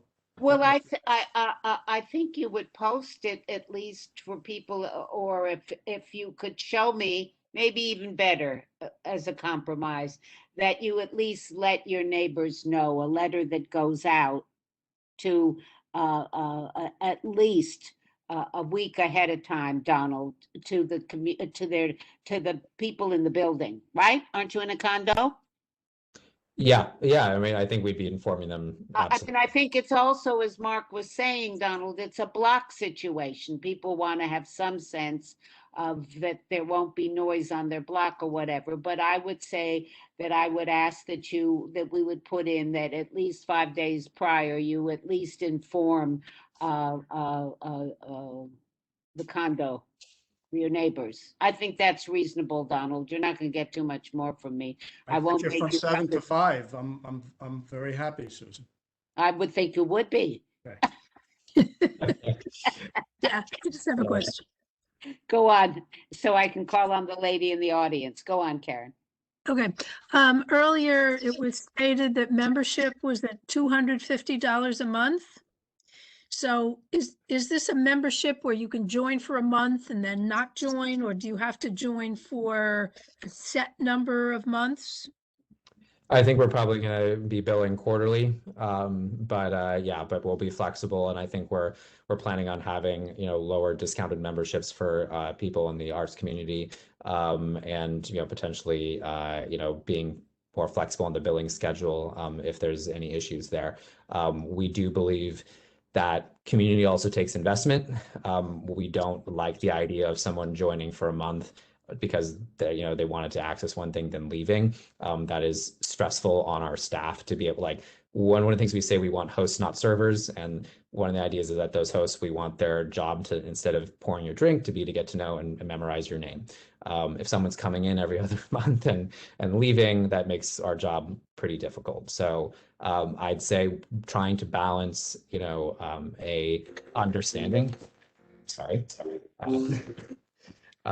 to balance an understanding of diversity of financial situations with an ability to just have that consistency as our priority. All right. I'm going to call, there is a lady in the audience, if there are no more questions from the committee, named Mary Hoveller. Are you there? Can you hear me? Yes, we can. Okay, thank you. Thank you very much. I think the plan sounds very interesting, and I wish you well. I live in the C-True Building Corp. It's a co-op that takes up the entire block on Greenwich Street between Watts and Des Brazos, and I've been asked to represent the building from our board meeting last night. And we're very concerned in general about the noise in our neighborhood. As Mark has been pointing out,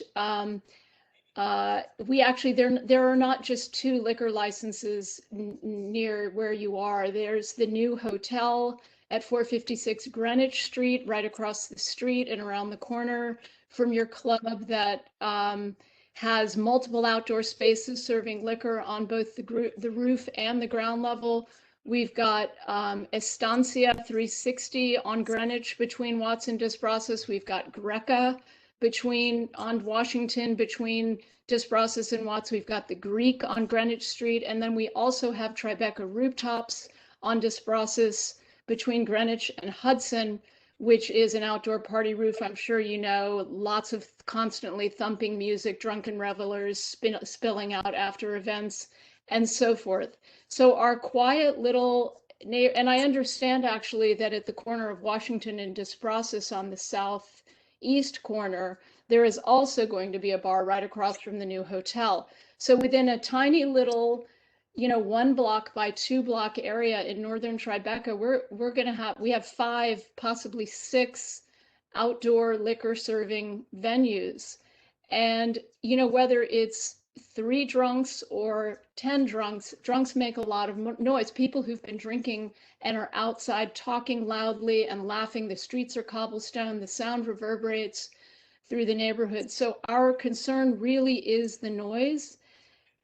On Greenwich Street, at the southern part of Greenwich Street, the businesses have to pull in their outdoor activities at 10 o'clock. That's the standard for the street. Do whatever you want inside after that, but serving liquor, people don't need to be partying outside after 10 o'clock at night, we feel, and that's what I've been sent to request. So that you would ask us to make it 7 days a week. 10 o'clock on just the outside. Yeah, no, I understand, Mary. Okay, I hear it. Okay, thank you for coming in. Thank Susan, you. can I give you a quick side note? I'm sorry to interrupt. That's all right, Mark. While it's in my head, Tribeca Rooftop is a very contentious licensing application many, many years ago. I was very much involved with that with Carol DeSarum. Now, unless something changed, they were not granted to be able to have alcohol on the rooftop. And the liquor SLA actually ruled. We've never really enforced that because we haven't had many complaints, as far as I know, at this point in a while, that they were not allowed to use the name of the venue, Tribeca Rooftop, because they were not allowed to use the rooftop. SLA actually ruled they couldn't use that as an AKA. So if Jen can maybe look into that, so it can help these neighbors out if they're actually using the rooftop with alcohol, as a side note. All right, thanks, Mark. Well taken. Amar Kuchinad, if I pronounce it correctly, you have something you want to say before we end this? Oh, there we go. Yeah, I actually live across the street. I am also a fan of this idea. I think it's a great idea, and I wish you luck. The one concern I have is if you go to the Maxwell Social website, it says Maxwell is building a completely new type of gathering spot, a spot where dinner parties turn into dance parties. And I thought it was funny that we kept mentioning nightclubs and dancing. And my wife might enjoy going there once or twice a month if she were a member, but I don't know if we're going to enjoy having a dance club on the corner. What do you say about that? Yeah, no, I'm more than happy to chime in on that. Bluntly, it's a tagline. We're also looking at a space in Dumbo for a different location that's more applicable to. So that's really short answer to the question. It's really not relevant to this space. We'll put it in the resolution that it's not relevant to this space, David. I mean, I just, so we're clear. Okay. No, absolutely. Well, Yeah. and so the members that are applying are clear too, right? I mean, because this is where I sign up to be a member, apply for membership, and that's what it says. That's the kind of members you're attracting. That's not consistent with how you're describing the space. Yeah, no, I understand. I'm fine putting that in the resolution. Is that all right, Amar? Sure. And you'll let us know. I somehow I don't think he's going to do it, but I could be proven wrong. You No, never I'm know. expecting this to be a great neighborhood and a great add to the neighborhood. Good. Mary was right. The block is just being inundated. I'm gonna, Donald and David, I'm gonna listen to, unless my committee thinks differently. We're gonna leave it at 10. I think that's reasonable, and you're 7 days a week. It's not gonna do you in. Okay. Okay. Any other questions from any committee member? If not, I'd like to take a vote. Somebody call the question and second it, and let's move on. Call the question. Second. Thank you, Michael. Recusals? No votes? I abstain and Maruso abstains. Okay, and Karen is a no vote. Right. I'm concerned about the misrepresentation. A reasonable point, but sometimes people do put things in ads. Anybody else? Susan's Bill Cometas, I abstain as well. Okay. Anybody else? I'm gonna go no too with the people from the neighborhood, with Karen and Mark. No. Okay. Any other no's? Susan, can I just ask, some people from the neighborhood that as long as the outdoors is closed by 10 o'clock, then the neighbors were in favor of it? Yes, that's my understanding. Then that's what I'll defer to them. Okay, thank you. Okay, so if there are no more recusals, no's, whatever, I will assume we're all yeses. Okay, So good Susan, luck, David. Susan, what, can you just give me the breakdown of the vote, please? Jen can. I think there was one no and three abstentions, Jen? No, there were 2 abstentions and 2 no's.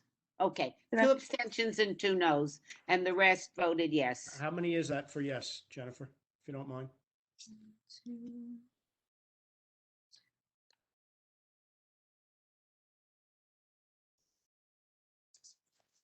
8 yeses.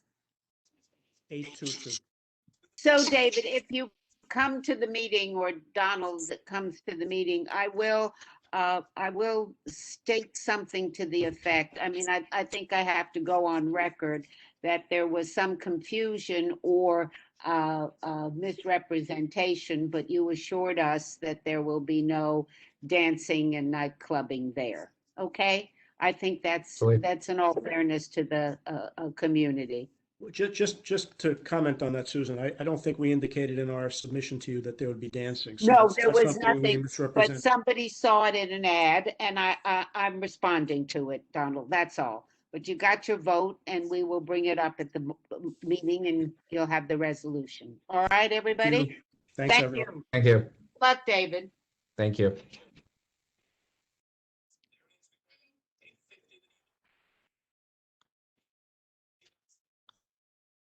All right, the next one is 30 Hudson Street. Right. So we have the attorney with us, Al Kaufman. Let me get a hold of him right now. Is Mark is the owner present or not? Hi, Al. Are you there with us? Hello, how are you? Yeah, Mark should be here. Okay. Let me just say what I would like to do first of all, if my unless there are any questions. We got a number of complaints from people that said that they were just notified last night of this, of Mark, the application and everything, and they were very concerned about it. So I would like to say to you, do your homework, inform your neighbors, post it, and come back in June. Because I had several complaints. People were very upset that they had not been informed of what was happening. And that's bad business, and that's bad business to start us with. So rather than waste everybody's time, I would rather you come back in June. I will, that's not my decision to make. Let me see. I see Mark is on there. I think he's still muted.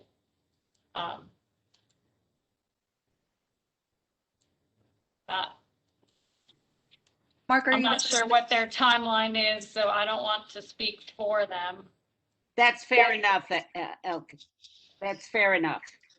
Hello? Hello, are you on? You're on. Is this Mark? This is Mark. I'm trying to get on. I don't know if you can see me We or can hear hear me. you. I don't need to see you. There you are. But I can hear you. You do look like your father, who I knew. So there. So listen, Mark. What is everybody upset about? That they were not informed about this happening. You have to post and whatever, and people were informed. I got a couple of letters today that they only found out yesterday that this was happening. And we have a policy on the community that you have to give at least, what is it, Jen? 2 weeks notice? Well, the notice was posted by the deadline to get on this agenda. We had forwarded pictures of that notice to Jennifer. I don't know And if everyone was around or didn't see it. And we also applied for this last year. I don't know if you remember. I do remember.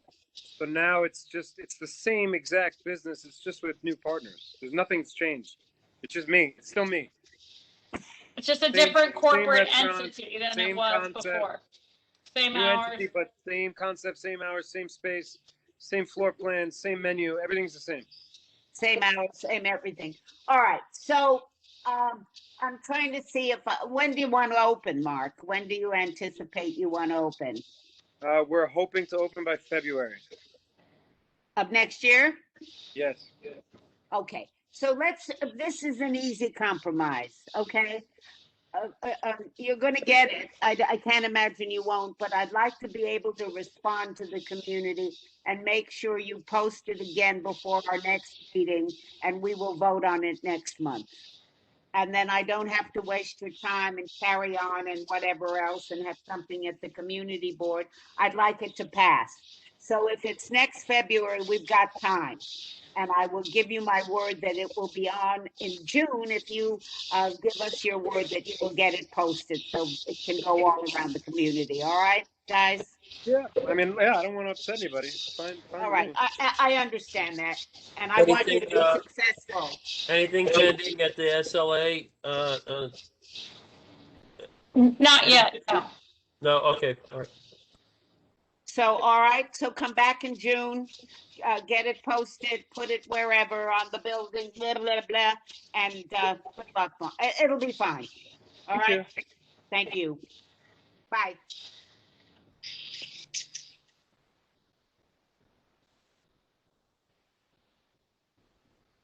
All right.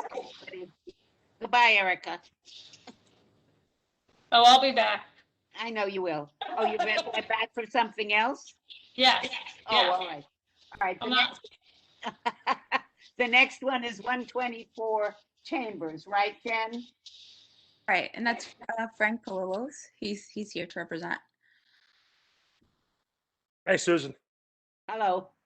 How are Hello. you? It's one of those days. Let's Jennifer, go. Jennifer, my client should be waiting too. Why don't you put it up? Sure, Jen. Frank. Frank, is the client's name Paul Italia and Brendan Spiro. Paul Italia and Brendan Spiro? Gotcha, thank you. And I'll pull up the presentation in a second. Thank you.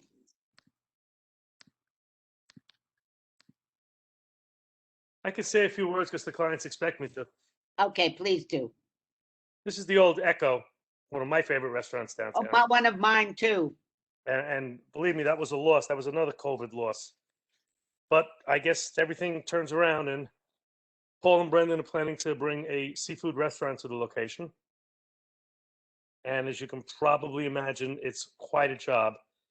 The place was neglected for years, obviously. Good food, but neglected. Great food, but neglected. Yeah. It was my go-to place for lunches. Are you guys on? Yes. I don't know whether they're on. The applicants are Yes. on, so they can unmute themselves if they wish. And maybe introduce Hey, yourselves. everybody, it's Paul Italia. Yep. Hi, Frank. Hey, everyone. Thank you for taking the time to listen to us. This is Brendan Spiro here. I can answer any questions or tell you a little bit about the restaurant we hope to open. Do you have other restaurants? I'll ask that. Paul, So- talk about your experience. Yeah, so I've been a restaurant consultant for over 14 years. I've owned a restaurant in the East Village, and I'm currently operating some properties out in the North Fork. And one of the impetus for this restaurant is to create a true neighborhood restaurant. We feel that the market has changed. As such, the local community is looking for some wonderful new eateries, and we had this great opportunity.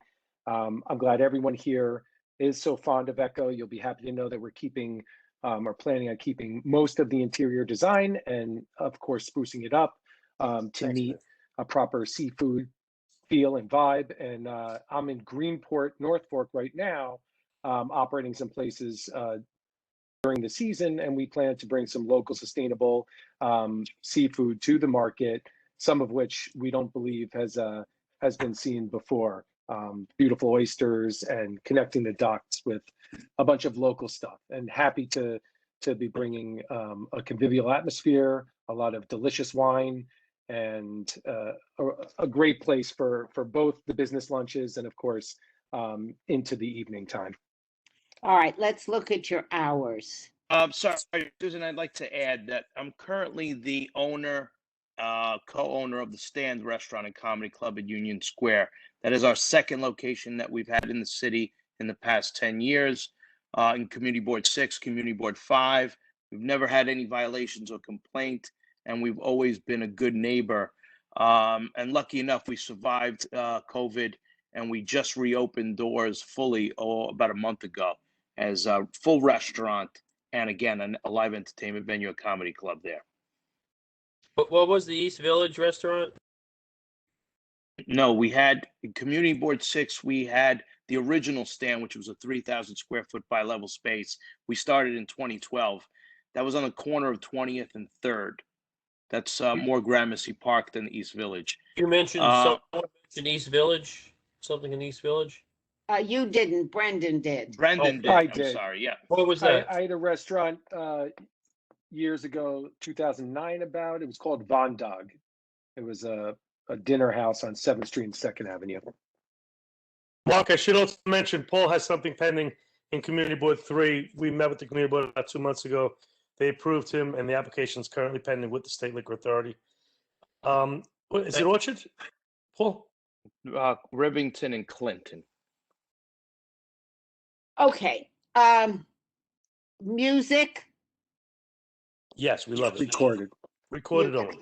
recorded only. Outdoor seating, COVID only. pardon me? COVID only, whatever we get from the city. Okay. Whatever you get, yeah, I don't know.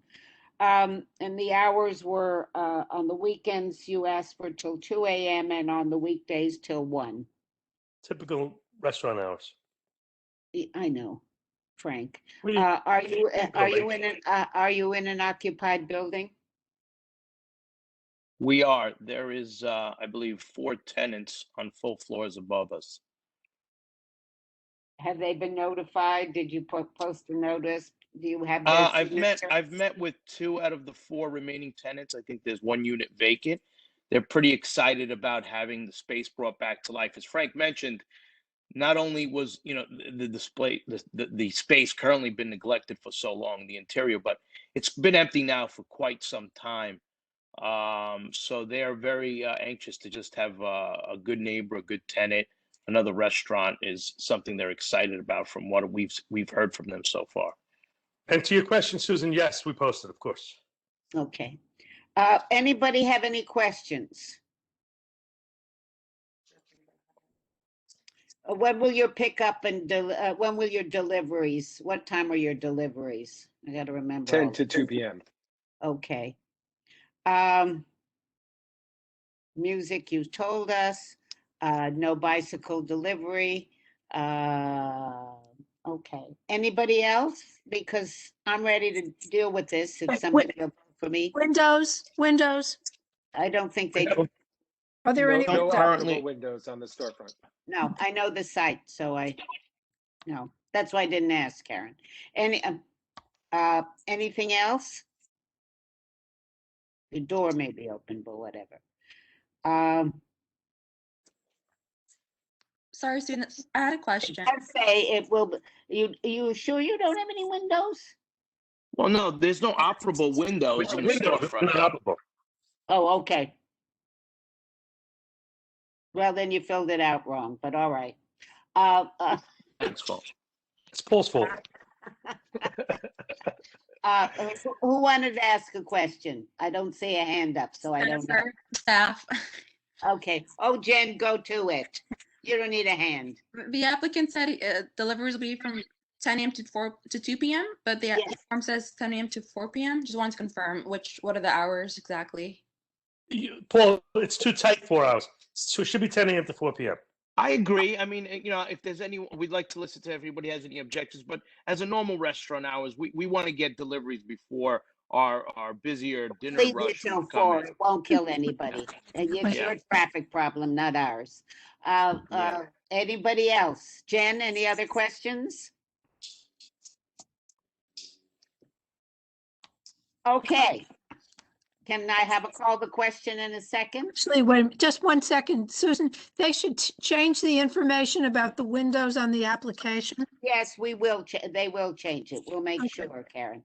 By the way, everyone, there's also a vestibule with a secondary door. So even if we had the door open on the street, on the sidewalk, the secondary door is a swinging door that always remains closed. So that sound wouldn't escape from inside the restaurant either way. Okay. Anything else? So let me have a call the question in a second, please.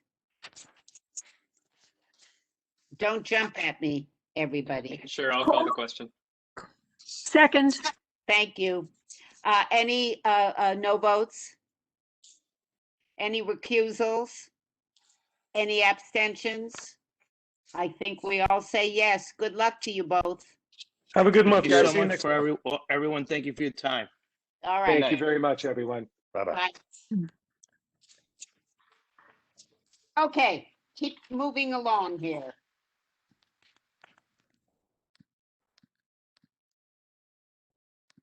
The renewals, unless there were any question, I think we're okay. Unless we didn't have any complaints. So let's go to the financial district. Okay. So I want to start this out, if you'll all pardon me. The hotel at 88 Wall Street has sent us a number of questions. And they sent, a letter requesting that we look at legislation. And I guess they wanted an approval or a letter or something to change the law of how bars are licensed in the state and in the city.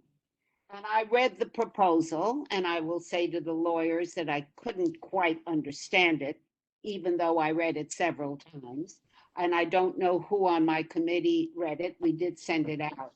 But I would like to avoid a lengthy conversation because we don't vote on legislation. It is brought up at our legislative level by our assembly and state senators. And they should be the ones addressed and then come to us, Mr. Sansone. So I really don't want to belabor this. We have the information, but unless I heard from Deborah Glick and Kavanaugh and whoever else and Ms. Lynn, I would not, there is no need for us to really have this discussion at this moment in time. It's because you are not going to get anything from us. And this is really at the state level. It comes to us. And I am really averse to really opining or weighing in. And I would also suggest that you write it more clearly, since I don't consider myself slow on the uptake, but I really had a hard time understanding it. And unless my committee has something else to add, I think I would let you go. I'll certainly let you say a piece. I'm not going to prevent you from doing that, but this is not a discussion on your legislation. Okay. Well, thank you very much for that. Just to introduce myself, my name is Mastin Sansom. I'm a representative of the owner of the hotel to which this legislation would apply, and they have joined me here as well to answer any questions. But I understand that this is under the purview of the state legislators. However, we were requested by Assemblymember New, as well as Senator Kavanaugh's office, to seek approval to introduce the legislation from your office or from the community board. So we wanted to certainly oblige that request, which is why we provided some information here. This is just a quick little background of the application. There was an application that came before the board in 2019. The board voted in support of the application. The application is at conditional approval right now. So it's at the That was final. for a liquor license. That's correct. And that we had a whole but- issue around roof and a number of things. I know it very well. I know the hotel. That had nothing to do with this. Okay, great. What this legislation does, it basically addresses an issue that was created after Prohibition. And it's known as the Tied House laws. And during Prohibition or pre-Prohibition, there were a lot of issues with manufacturers, big breweries, strong arming retailers, bars, and restaurants. So when the new law was passed after Prohibition, they included a provision that said anyone that manufactures anything in the world cannot have an interest whatsoever in a retailer. Well, the circumstances over almost 100 years have now changed, and there in particular this case there is just no possibility of my client having undue influence over this particular property. There's a number of reasons for that, and one is because they own a winery in Australia, and that winery doesn't even import anything into the United States. So it's not like they would say, hey, you've got to carry our stuff.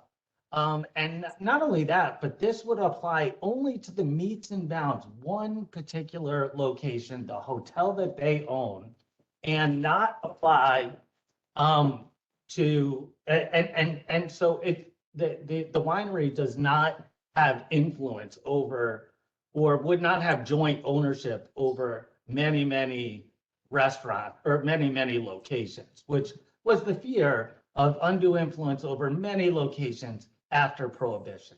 This legislation has been passed into law. This type of legislation has been passed into law many times. There are many meets and bounds exemptions in the law. And like you said, though, this is usually not the purview of the community board, but we wanted to oblige the legislators and come to the community board to explain it. And really all this would do is allow the owner to be eligible for a liquor license, and that the owner would again, who appeared actually in 2019, would again appear before you if and when a new liquor license application was put in. I totally understand. However, none of our legislature people, our people from the legislature, informed us of this or came and reported anything to us. So I am loath to do any of this. Nobody came forward and said, oh, these people are coming before you. Give them a shot. We gave you a shot. I mean, in the sense that we listened and I let members read it, but it is not in our purview, and we would not submit anything, certainly at this moment. And I have qualms about it. I don't consider myself a bumpkin, but I don't really understand it totally. So I would do some research. It is a very archaic, kind of nuanced issue. Well, we're in a world where the more nuanced it is, the more difficult it is. So I will thank you for coming, and unless anybody on the committee has a question, I would suggest you deal with the legislature. So I just want to confirm, because in my many conversations with both of the legislators' offices, they said that they've had multiple conversations with your office or with the community board. And that is why we were asked to come in. They said, hey, you've got to go there. I sent a written request for support. Oh, we've got all that stuff. I'm not saying that we don't have it from you, but nobody from the legislature, our representatives said to us, we're really for this and we want you to give these people, we can't give them a waiver. We're informed and we're very pleased to be informed about it. But I think it's beyond our purview and I would not want to get involved in this one. Well, in response to my request for a letter of support or even a letter of no objection, I was informed that we had to actually appear here. That's why we understand that this is not something you generally consider. So we were hoping that, you know, it would be something that you could look at and provide a letter that says, yes, hey, we understand the legislative process. There are many times if the legislators want to move forward with this, we're fine with it because this is not something we generally do. But I was told, and I have some emails from, I believe, Jennifer, correspondence with Jennifer, that said, we won't give you a letter or anything. We won't opine on this unless you come before us. Well, that's why true. we're here. That's all, in all fairness to Jennifer, I asked her to come, but the more I read and delved into this and did some of my own research on it, and not having talked to any of our elected representatives, so I will propose this. Mariama has her hand up, and I want to call on her. I would like to talk to our legislators before any of this, we deal with any of this, and I'm not, we certainly can't give you a letter at this time. I'm not sure we ever would. It's not something we do, but I will tell you that we will talk to our legislators and ask them about this. That's the best I can do. Okay, I really appreciate that. And I just, I want to call on two other people on my committee. Mariama, go first, please, and then Megan.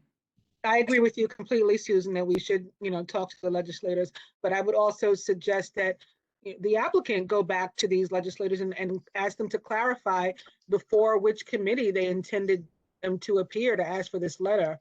I mean, it definitely doesn't sound like licensing and permits. As you Well, said, I think it is. I think it is. Place. But I'm not sure. Yeah. Megan?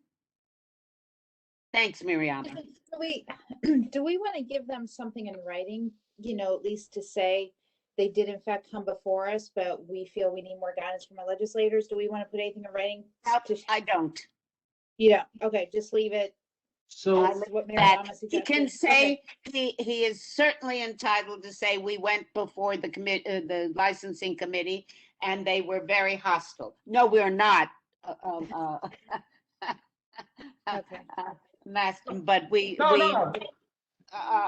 but he can certainly say that he came before us and we said that we put it back in the legislators, our legislative body's pocket, as saying that we had not heard from our the legislators, only my staff, and I said we got this letter and we read it and we try to respond. So it has nothing, it's not your fault, I'm not saying any of that, but this is where we are at this moment.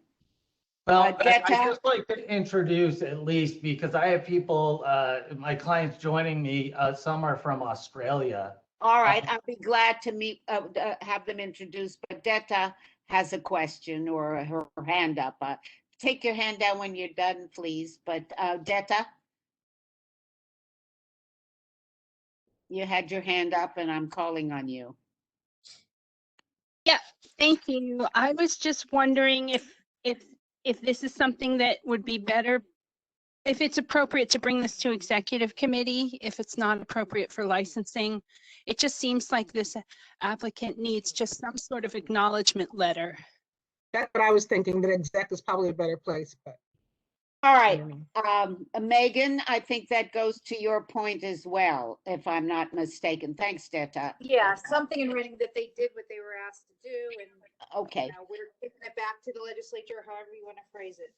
All right, I'd like to meet the people you'd like to introduce us to, Mr. Sansom, and we will take it up at the executive committee. Fair enough? I do appreciate that. My only concern is that the legislature adjourns in June. There's a. This will be within the week that we go before the executive committee. Okay, wonderful. I really, really appreciate that. Okay, that would be helpful. So just to be clear, this would be a letter that says, hey, they said that they were requested to appear. They did appear. However, we believe that this is a matter that is better suited to be decided upon by the legislature and the deliberative process there. So we have requested that they return back to the legislative sponsors and handle it at that level. That this is not something that is generally under the purview of the community board. Is that correct? So, Susan, I would prefer to say something like we're requesting more guidance from the legislature. We don't want to wash our hands of it in case it. Oh, that's of course. We want that. Of course, know. Megan. Okay. Of course. We will frame it. We will let you see, you will be able to see it after we deal with it at the executive committee and whether we take it to the larger community board. I'm not sure how we're going to do with it. That will be up to the executive committee. But we will take it there, and if they agree, we will write something. And if not, you'll know why. Okay? So again, to be clear, you are saying that no one from either Senator Kavanaugh's office or Assembly Member New's office has ever spoken with anyone on the committee or the board not the committee, about this? not the committee, certainly not myself or any of the committee members. Maybe they spoke to the district manager. I will go into this and check. And we will bring it before the executive committee. And what you heard from my smart members of my committee is that we're more than willing to say you did what you said you were going to do, but we have other concerns, which I would put in the letter. Okay, well, I would like to respectfully request, if you do talk with the committee, see, the problem is, it sounds like there was a miscommunication between the legislator's office, the board, because unless they lied to me repeatedly, which I highly doubt they did. No, I highly doubt they did. I'm sure there's been some miscommunication, and we will try to get to the bottom of this. Michael, But it looks like, with all due respect, the miscommunication was within the community board and with the district manager and the committee. So I'm not sure I would say that, and I wouldn't go any further. How's that? I'd cut your losses while you can. Michael, just, I'm going to stop you for a moment, Mr. Sansom. Sure. I was just going to make a quick comment just to say that, yeah, no, I feel bad for the applicant. I'm no expert in this. I'm not familiar with any policy that or law that makes it mandatory for legislation in Albany to go to a community board before it can be introduced or passed. So it sounds like perhaps the legislators wanted you just to get community board buy-in, but yeah, it sounds like somewhere something fell through the cracks, because it would be nice for us to just have gotten a heads up from the legislators on this, because if it's legislation, they should be able, they can introduce any bill they want without talking to us, like legally. Right. Mm-hmm. Right. No, and I think you hit the nail on the head. They wanted community board buy-in, even though it's not necessary or whatever. And it does sound like there just has been a miscommunication. And I apologize when you hear me get a little anxious, but it's because we've been actually working on this for about a year now. And another legislative session is about to pass, and which could create a whole nother year of this being a problem, and an application has to then be submitted. So this particular delay has been, or this particular meeting to this point has been hard fought for many, many months. And this, not addressing it now could possibly lead to years of delay. So, Susan, I as think you- we've addressed this. I'm sorry to interrupt. I thought you were done, Mr. Sampson. I'm sorry. I think we've Sure, no addressed it the problem. best we can, and I think we have to move on, and we all understand the issues, and we'll Okay. move quickly this month, to hopefully you will get it done. But I think we've addressed it, and we need to move forward. Okay. I think if Gigi Vega, I would like to introduce her. She is on. She is the manager of the hotel. I would also like to introduce James Kalpalzi. He is. I'm sorry, I butchered that, James. I apologize. He is the one of the owners of the hotel, as well as Nick Hannigan, and they are, again, joining us from Australia. So I just wanted to introduce them, and they're great, wonderful people, and I truly mean that. And I really hope to have the opportunity to move forward with this. And I'm sorry, gentlemen, and Ms. Vega, that we're at the place where we are, that we can't meet with you at this moment, that we can't do anything, but we will bring it up at the executive committee. I give you my word, we will deal with it there. All right? Great to see you Thank again, you. Susan, and thank you. Thank Thank you you. to the community. Yes, it's nice to see you again. We did meet. Bye-bye. Thank you. Should the applicant be given the date of the executive committee meeting? Have it, but we're not going to have them come to the meeting. It's public now. It's public. You right? can turn in, absolutely. There's executive session, but I don't think there's any need for that here. Okay. Okay? All right. Thank you very much. Mhm. Will you all put your hands down if you don't need them up anymore? Megan, you have another question?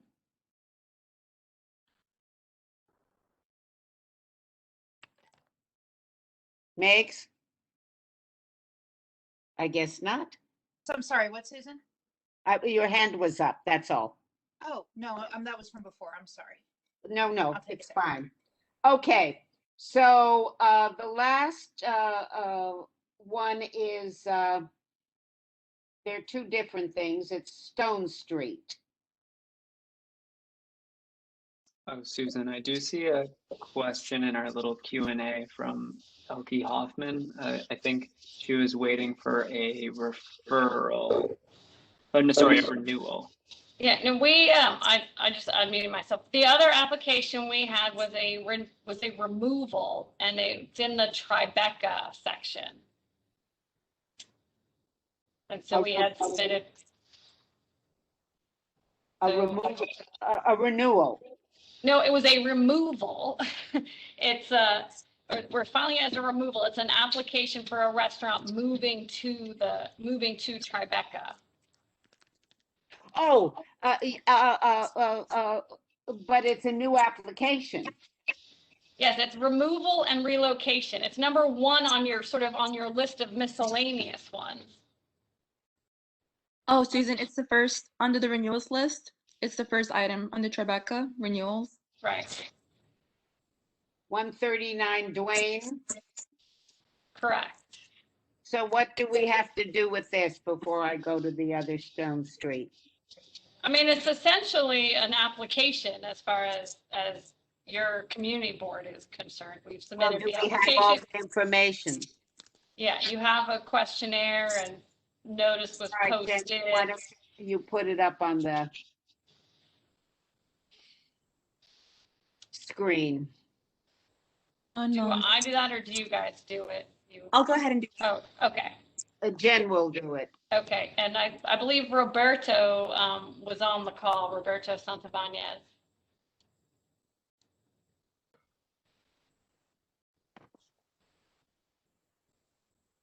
Sorry, just so everyone knows that I'll be posting the application materials separately. So I'll be presenting the 30-day notice, followed by the questionnaire form, and then followed by the postings. Just a second. Let's see, is Roberto still on? I can't see all of the participants on my version of this. He's here. He's a panelist. Okay.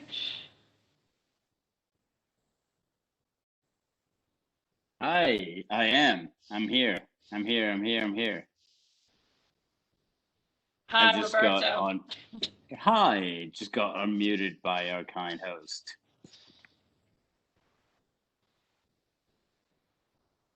Everybody just wants 1:30 notice now.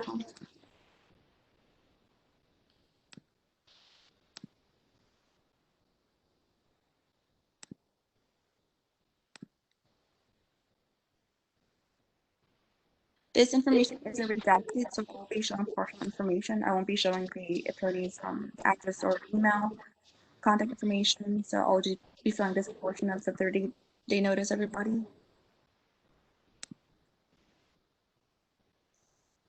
But yes, this is removal and relocation of the liquor license. Okay, I'll go ahead and start the Yeah, so this is an application, it's a removal because the legal entity currently is licensed, and hence the name of the entity is Fonda Avenue B LLC. It would be moving one of the locations of Fonda to 139 Rain Street, which was the Blaue Gans restaurant. It's been a restaurant and it's been licensed for quite some time. I think in general, the method of operation is similar. Fonda, Roberto has several locations of Fonda in Park Slope and in Chelsea. And then there was Avenue B, which closed at the beginning, or I guess, not sort of in the middle of COVID. You started out still operational there. Yeah. And the Temporarily closed. Temporarily. Try and reopen. Yeah. And so now we're looking to relocate and open a location of Fonda on Duane Street. Again, the scope and the footprint would be substantially similar to what Blaue Gans had. There's not substantial alterations happening. The hours of operation we're proposing Monday through Thursday, 12 p.m. to 12 a.m., Friday, 12 p.m. to 1 a.m., Saturday, 11 a.m. to 1 a.m., and Sunday, 11 a.m. to 12 a.m. It's a upscale Mexican restaurant. The food is fantastic if you haven't been to Park Slope or Chelsea. Yeah, it's otherwise, the footprint, it's a 2,500 square foot space. There's nothing changing from what Blaue Gans had, a maximum of 60 seats.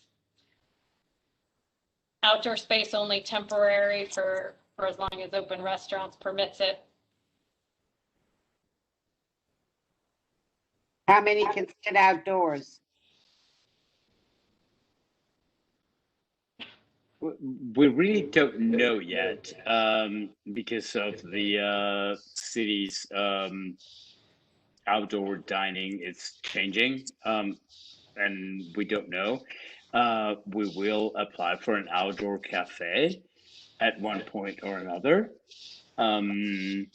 But the outdoor seating is still TBD. We have no idea what is going to happen. We are just taking the space over, and we have 6 months to go. As we know, the city doesn't really know what's going to happen with the outdoor spaces, so I couldn't answer that right now. So if I understand correctly, and Mark or somebody can correct me if I'm wrong, the liquor, whatever the liquor license is, or we grant, is the liquor license for outdoor space. Am I correct? The way that this license, the application itself is not going to include a sidewalk cafe because right now DCA is not processing any sidewalk cafes. So we've been filing them generally as temporary use for the DOT, and if there is an official sidewalk cafe, we'll have to come back. Susan, this is in the middle of the side street, which is right across the street from a preschool, I think. And so the only thing that I have concerns about is the future outdoor outdoor cafe once the pandemic is over. Inside the space, no problem at all. But this is a side street, so I'm not sure if you've adjusted your rules for side streets, and there's a preschool across the street. Thank you. It's between Church and West Broadway, right in the middle of the park. It's not on a corner. Yeah, that's right. No, but there are some allowances for corners where it could be on the side street, so that's why I brought it up from past experience. Well, it's a problem, we're faced with all these problems with noise and people and all the complaints we're getting with outdoor space. And it's a Mexican restaurant. There's drinking, margaritas, there's tequila, blah, blah, blah. And there's, it's not as if we don't want you to be successful, but the issues are noise and time. Yeah, and so for now, the application will be submitted without sort of an official sidewalk cafe on a permanent basis because the Department of Consumer Affairs isn't actually even accepting applications for regular sidewalk cafes right now. So everything for now is being submitted as temporary open restaurants. So Susan, if I can just ask then, so if that application is submitted as the young woman just mentioned, I don't remember her name, so that's the only reason I'm saying that, or the young lawyer just mentioned, then if they were to come back for a sidewalk cafe, would that have to then again start from scratch, or could something be grandfathered in? That was my only question.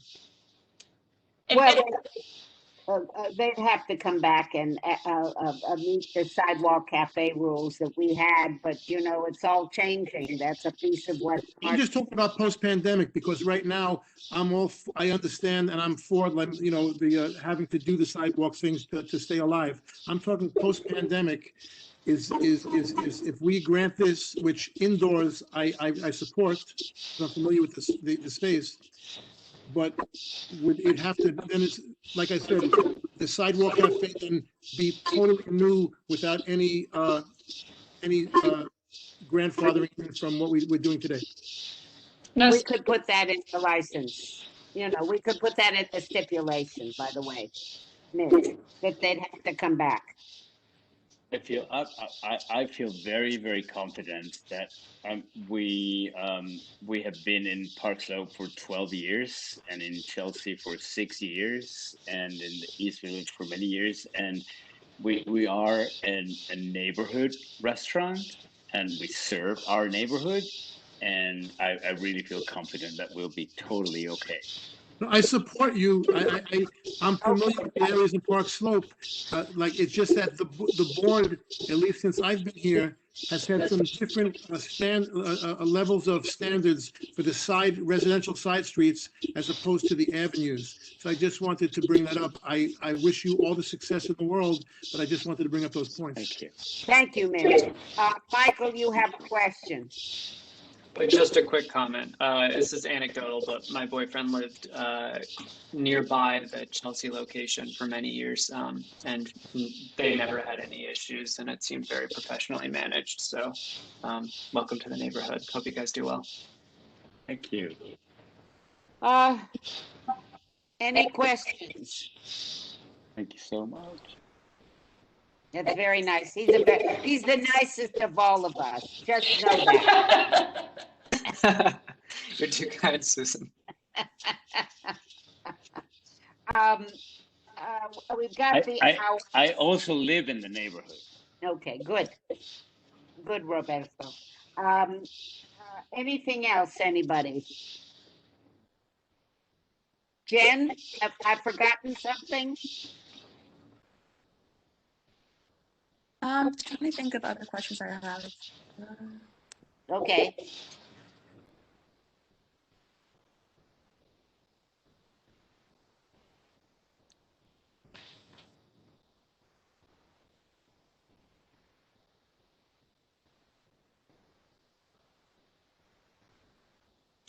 Sunday it closes. You go on, Jen. Ask your question. Oh, I didn't speak. I'm sure that was somebody else. Okay.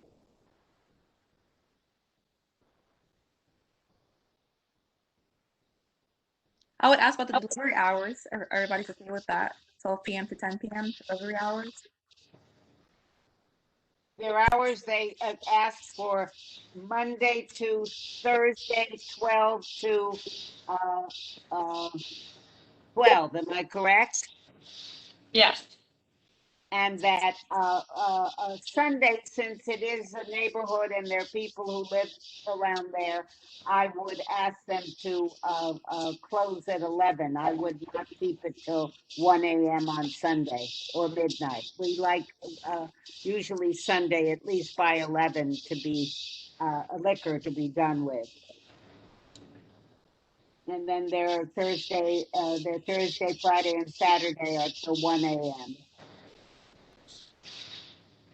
But Sunday I wouldn't. Does anybody have any other questions or concerns? Your pickups or deliveries, Roberto, will be when? Pickups and deliveries will go more or less along the same lines as our hours of operations. We generally tend to close them a little earlier in the evening. You're talking deliveries of, I'm talking deliveries of food and whatever deliveries. Your supplies. Your Oh, supplies. Thank you. supply in the Whoever restaurant. said that. Yes. No, never at 3 a.m. in the morning. What time That's are your hours that you would do it? Generally, we have somebody in our restaurants about 9 a.m. or so, 8 a.m. or so. And that's when we take our deliveries. So let's say 8 to 2? 8 to 5. Or we don't give it 5 because of the evening, but 8 to 4 we give you. Yeah, thank you. Anybody else? Anything, any questions? And you posted notice, do you have you have people above you in the building? Yes, we do, and we posted and gave out notices. Did anybody write you support? Did you have ask anybody for any of their? We did. We have a couple of signatures on a board that we posted on the restaurant. Okay. We send mailers to all of our neighbors. All right. Anybody?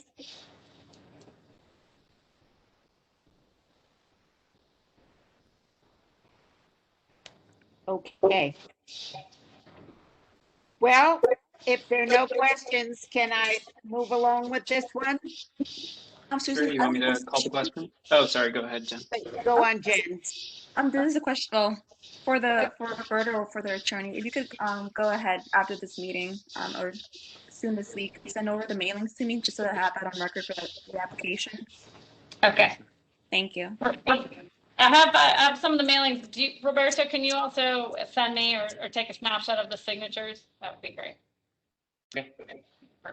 All I'll right. send those as well. So can I have a call the question in a second? Yeah, you got it. I'll call the question. Second? Okay. Any no's? Recusals? Good luck. All in favor? I'm taking that as a yes. Good luck to you. Yes. I'll even come try it. Susan, any extensions? Thank you. If you like Mexican food, we're Yo lo good. cocino. I make it. I make my own refried beans. I have 3 books on Mexican cooking. Yeah. I'll have to look. All right. Good luck to you, Roberto. Please do. Bye-bye. Thank you. Thank you. All right. Last 2, and I'd like to get out of here in 10 minutes, everybody. So let's go. 53 Stone State is an update on an application for alteration of liquor license. I don't understand this, but it's a discussion. We don't have to make a resolution. Am I correct, Jen? Correct. So we have the owner of those establishments with us, Paul O'Connor. There's some confusion, so I asked him to confirm if those applications are for renewals or alterations, because the 30-day notices, both of them are marked as alterations, and the attorney representing those applications, Frank Palolo, stated to me that yes, those are 30-day notice for alterations. However, Paul O'Connor, the owner, said that no, those are renewals. So that's why he's here with us tonight, just to kind of just clear the air and answer any questions we have. Okay, Paul. Hey, guys. Since I'm one of a few of us live up the street Yeah. at 3 Hanover, Yeah. and there have been so to explain to me what you're going to do, and I don't know whether you were at the meeting. There was a meeting of really trying to figure out noise and security, and if you're part of that, because people are very concerned with this. Yeah, I was at that meeting a couple of weeks ago. Yeah. Yeah, there was confusion here. This is simply the same as it has been last year and the year before, to continue operations on Stone Street. We're not changing Both anything. restaurants, That's yeah. all it is. We're not changing the layout. We're not doing anything. Okay. So I was simply confusion in the way it was submitted. So unless they're, and we will straighten that out when we say yes and move forward on it. Unless there are any questions of anybody, I would say that we could vote on this and give him a yes. So if I have no rejections, no abstentions, or no recusals, with a qualification that this is not an alteration, this is a renewal, and that we have mentioned the noise issues, I will propose that we accept this. Somebody can second it. I second it. And I think unless there are any rejections or recusals or abstentions, good luck to you, Paul. Thank you, guys. All right. Paul. Talk to you soon. All right. Thank you, guys. Bye-bye. So before we close the meeting, everybody, if Miriama's still here, I hope, we had a large venue discussion. And I would like, you're going to have a little faith and trust in Miriama and Susan and the staff. We'd like to propose a resolution on a large venue for a large venue resolution that considering anything with 75 or plus people for a large venue, and a variety of things that we're going to ask without putting people in jeopardy, but to be on record and submit this before all the chaos is going to happen this summer in June, that we have some rules and regulations. We will try to get this resolution out to you, but we'd like you to, I'll have it for the executive committee, and I'll send it, I think, and we'll have it for you. We'd like to vote on it at this meeting if we can. So you're going to have a leap of faith for Miriama and Susan and the staff to try to do this and get this to you. But if that's okay from everybody, I'd like a yes in some form that says, unless you are totally hostile to this or want to recuse yourself, give us a shot, okay? I can't see any of you, so I'm hoping you're all saying What it's sort okay. of what were the regulations that you guys wanted to put on? Well, there were issues around security. There's Oh, sure. notice of a 30-day notice. I don't want last minute.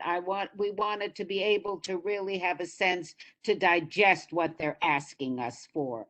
It's pretty thoughtful. It's not all inclusive yet, but it was to be on record that we have something as a community board that we at least have thought about this. Miriam, am I missing something? No, you're right on. Doing a great job. And that we really wanted to be able to have it because I think everything's getting away from us, Michael. And I think the community is, you know, at a fragile state. You can't control anything.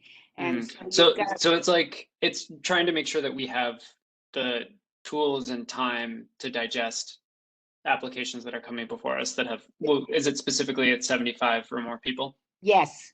Yeah, I think that sounds fair to me. Okay. So unless I hear a no, we're going to go forward, Miriam and Susan and the staff. And Call the question? Yes. Who? I'm saying we can call the question? Okay. Is it second? Yeah, I second. we got a second. Okay, cool. All right. So can I say good night? I'm assuming that as if there are no no's or blah, blah, blah. Susan, good night. we're not done. We're still missing one application for 102 Greenwich Street. For where? Oh. 102. Where? 102 Greenwich Castle Street. Bob. And then after that, the renewal for 9197 on Pearl Street. Oh, shit. No, they said that. Where? Wait. I don't have it on my thing. So I'm sorry.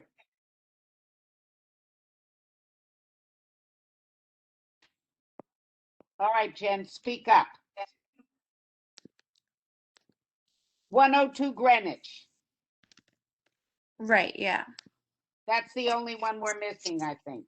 For a new application, yeah. And then we had asked that the attorney for 9197 Pearl Street come in to explain why they had filed the renewal late before. All right. All right, everybody, don't go so fast. Bethel Bob sounds familiar. Did this come before us before? Have we seen this before? Back in May 2020, and then they filed their application with the SLA. The SLA rejected them and told them that they had to come back to the community board. So that's why they're coming back to us this month. This is What was the? Go on, Michael, sorry. Oh, sorry. What was the grounds for the rejection?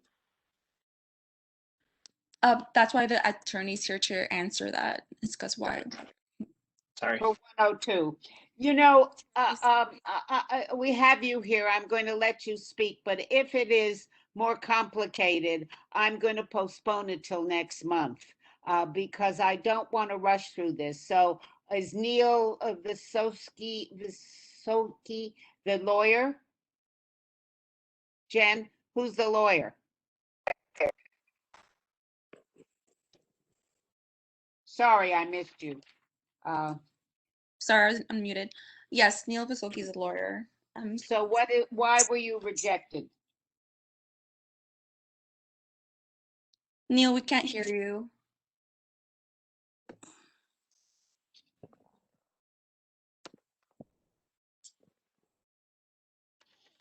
Oh no, I think there's an audio issue.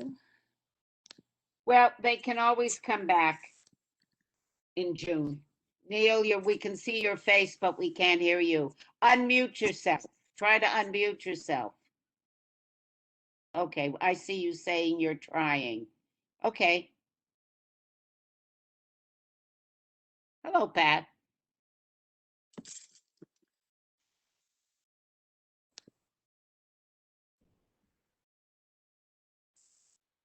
It may While have they're waiting. Oh, sorry. Go ahead, Pat.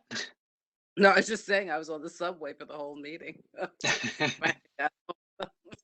Neil's what a still terrible, oh, how awful. Neil's unmuted, but we can't hear him. Neil, if you could message me through the chat, if you're using a smartphone or a desktop computer, you may have to leave the meeting and try rejoining. We can't hear. Yeah, you may have to go and come back. If this works with you, Susan, in the meantime, you can go ahead to 9197 Pearl Street, the renewal, and then come back to 102 Greenwich to see if by then Neil's mic works. Yes, very quickly. He'll still talk. I can't hear him. Right. Well, let's let Neil be alone for a minute. So we had asked 91-97 Pearl Street why it took them so long what happened with their renewal. Wait, Susan, Neil, sign off and sign back in. Okay, but let me do, Heather, are you from 91-97? Hi, yes. Hi, how are you all? Fine, just tell us what happened. So this is a renewal application for Pearlstone Restaurant LLC. We were back before you all in November. We're actually doing a transfer of this license to another ownership structure, One Hanover LLC. We were approved and signed stipulations by the community board. And then we've been delayed in filing the actual application with the SLA. We thought that we would be able to submit and not have to do this renewal, but unfortunately we didn't hit the mark. And so now we're coming before you to do this renewal. But we're still moving forward with the transfer application for One Hanover. We signed stipulations with you all that Jennifer should have on file. And this is just a renewal so that we can finish the transfer. Okay, unless there's any question, go for it. And thank you for coming in. I just don't want renewals when they're so quick and we have such a turnaround without any discussion. It makes it very hard for us. Okay? Okay, thank you. Appreciate it, everyone. Bye. Okay, so we're back to 102, not what, yeah. Who are we back to? Right, 102 Greenwich Street. Let me see if I messaged him to try to rejoin the meeting. Let's see if that works. Sorry, give me 1 second. I think something's going on with his audio.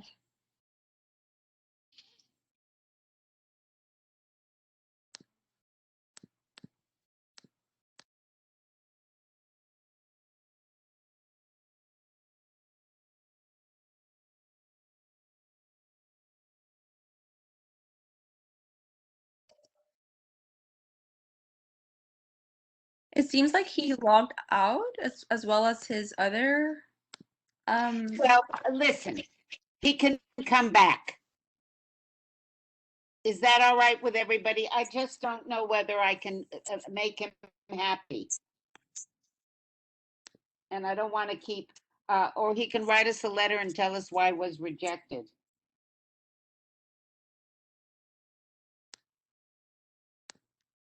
Anybody have any trouble with this? If I can't get to him, I don't want to wait around. It's almost 9 o'clock and it's a long meeting. Jen, are you having trouble with that? No, I don't. Want to let everyone speak. Okay. So let him come back to us and let's figure out how we can make it better next time. But maybe he could, to answer Michael's question, he could let you know, not to us, let you know why they were rejected. But we can't get him on the phone instead of him being on Zoom? I'm glad So you're we all can so nice. We know that I'm not so nice. Well, no, so we could get it over with.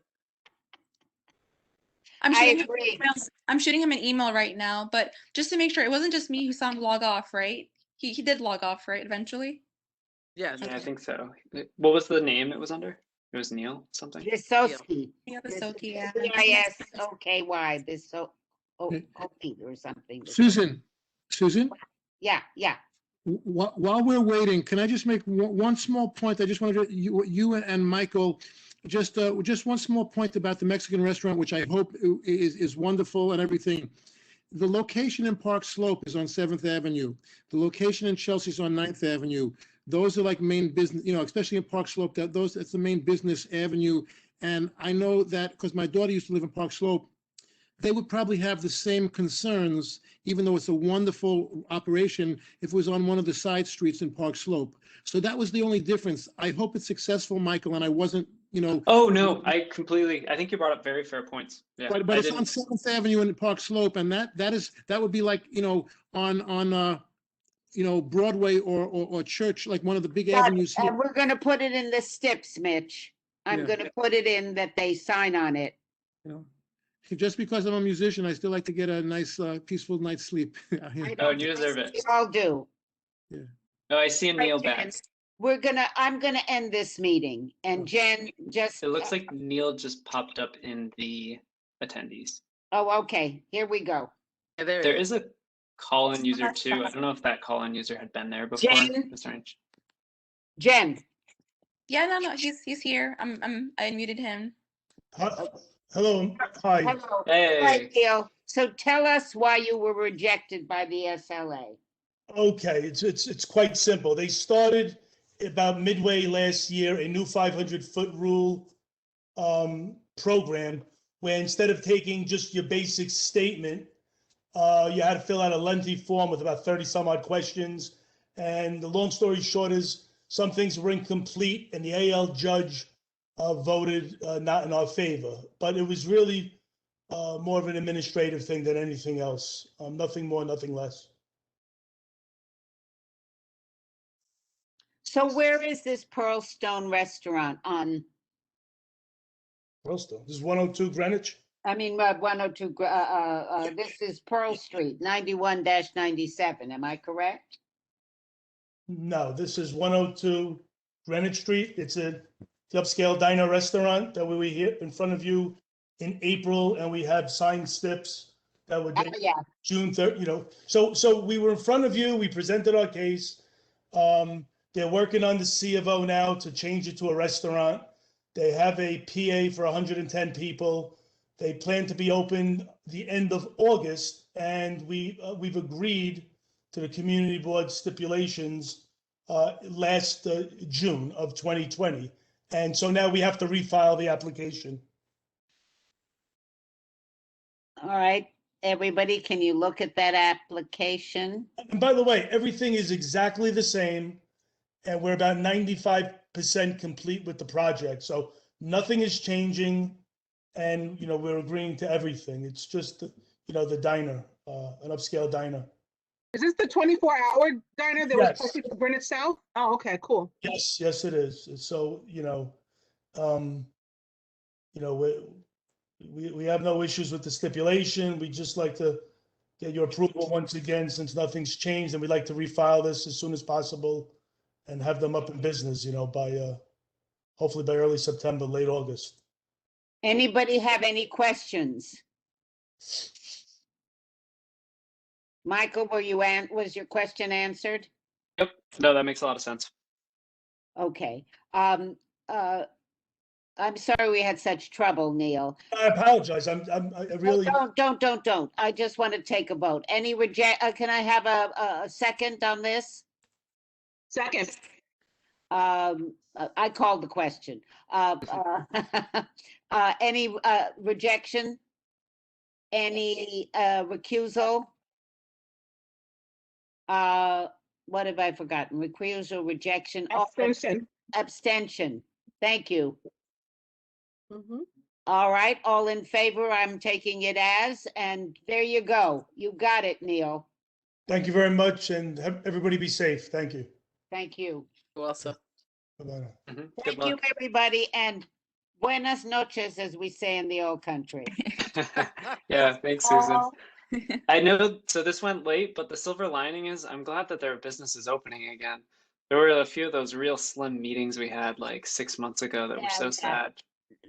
I think it's great, but the real issue for all of us is the time, the hours, and controlling it, and trying to have them be good neighbors and be responsive. We've And been the amount of streets. Yeah. Them and the being street- in the streets. Mother's Day revealed how many places were closed for me. There were a lot of places that I was like, oh, we could go here, we could go there. And they were all, quote unquote, temporarily closed. Your family should have made your breakfast in bed. I went to the seaport. They took me to the seaport. And my daughter bought me a new toaster. Oh, that's cute. Good night, everybody. Thank you all. You're a fabulous group. I'm very lucky. Take care. Night, everybody. Thank you. Bye. Night.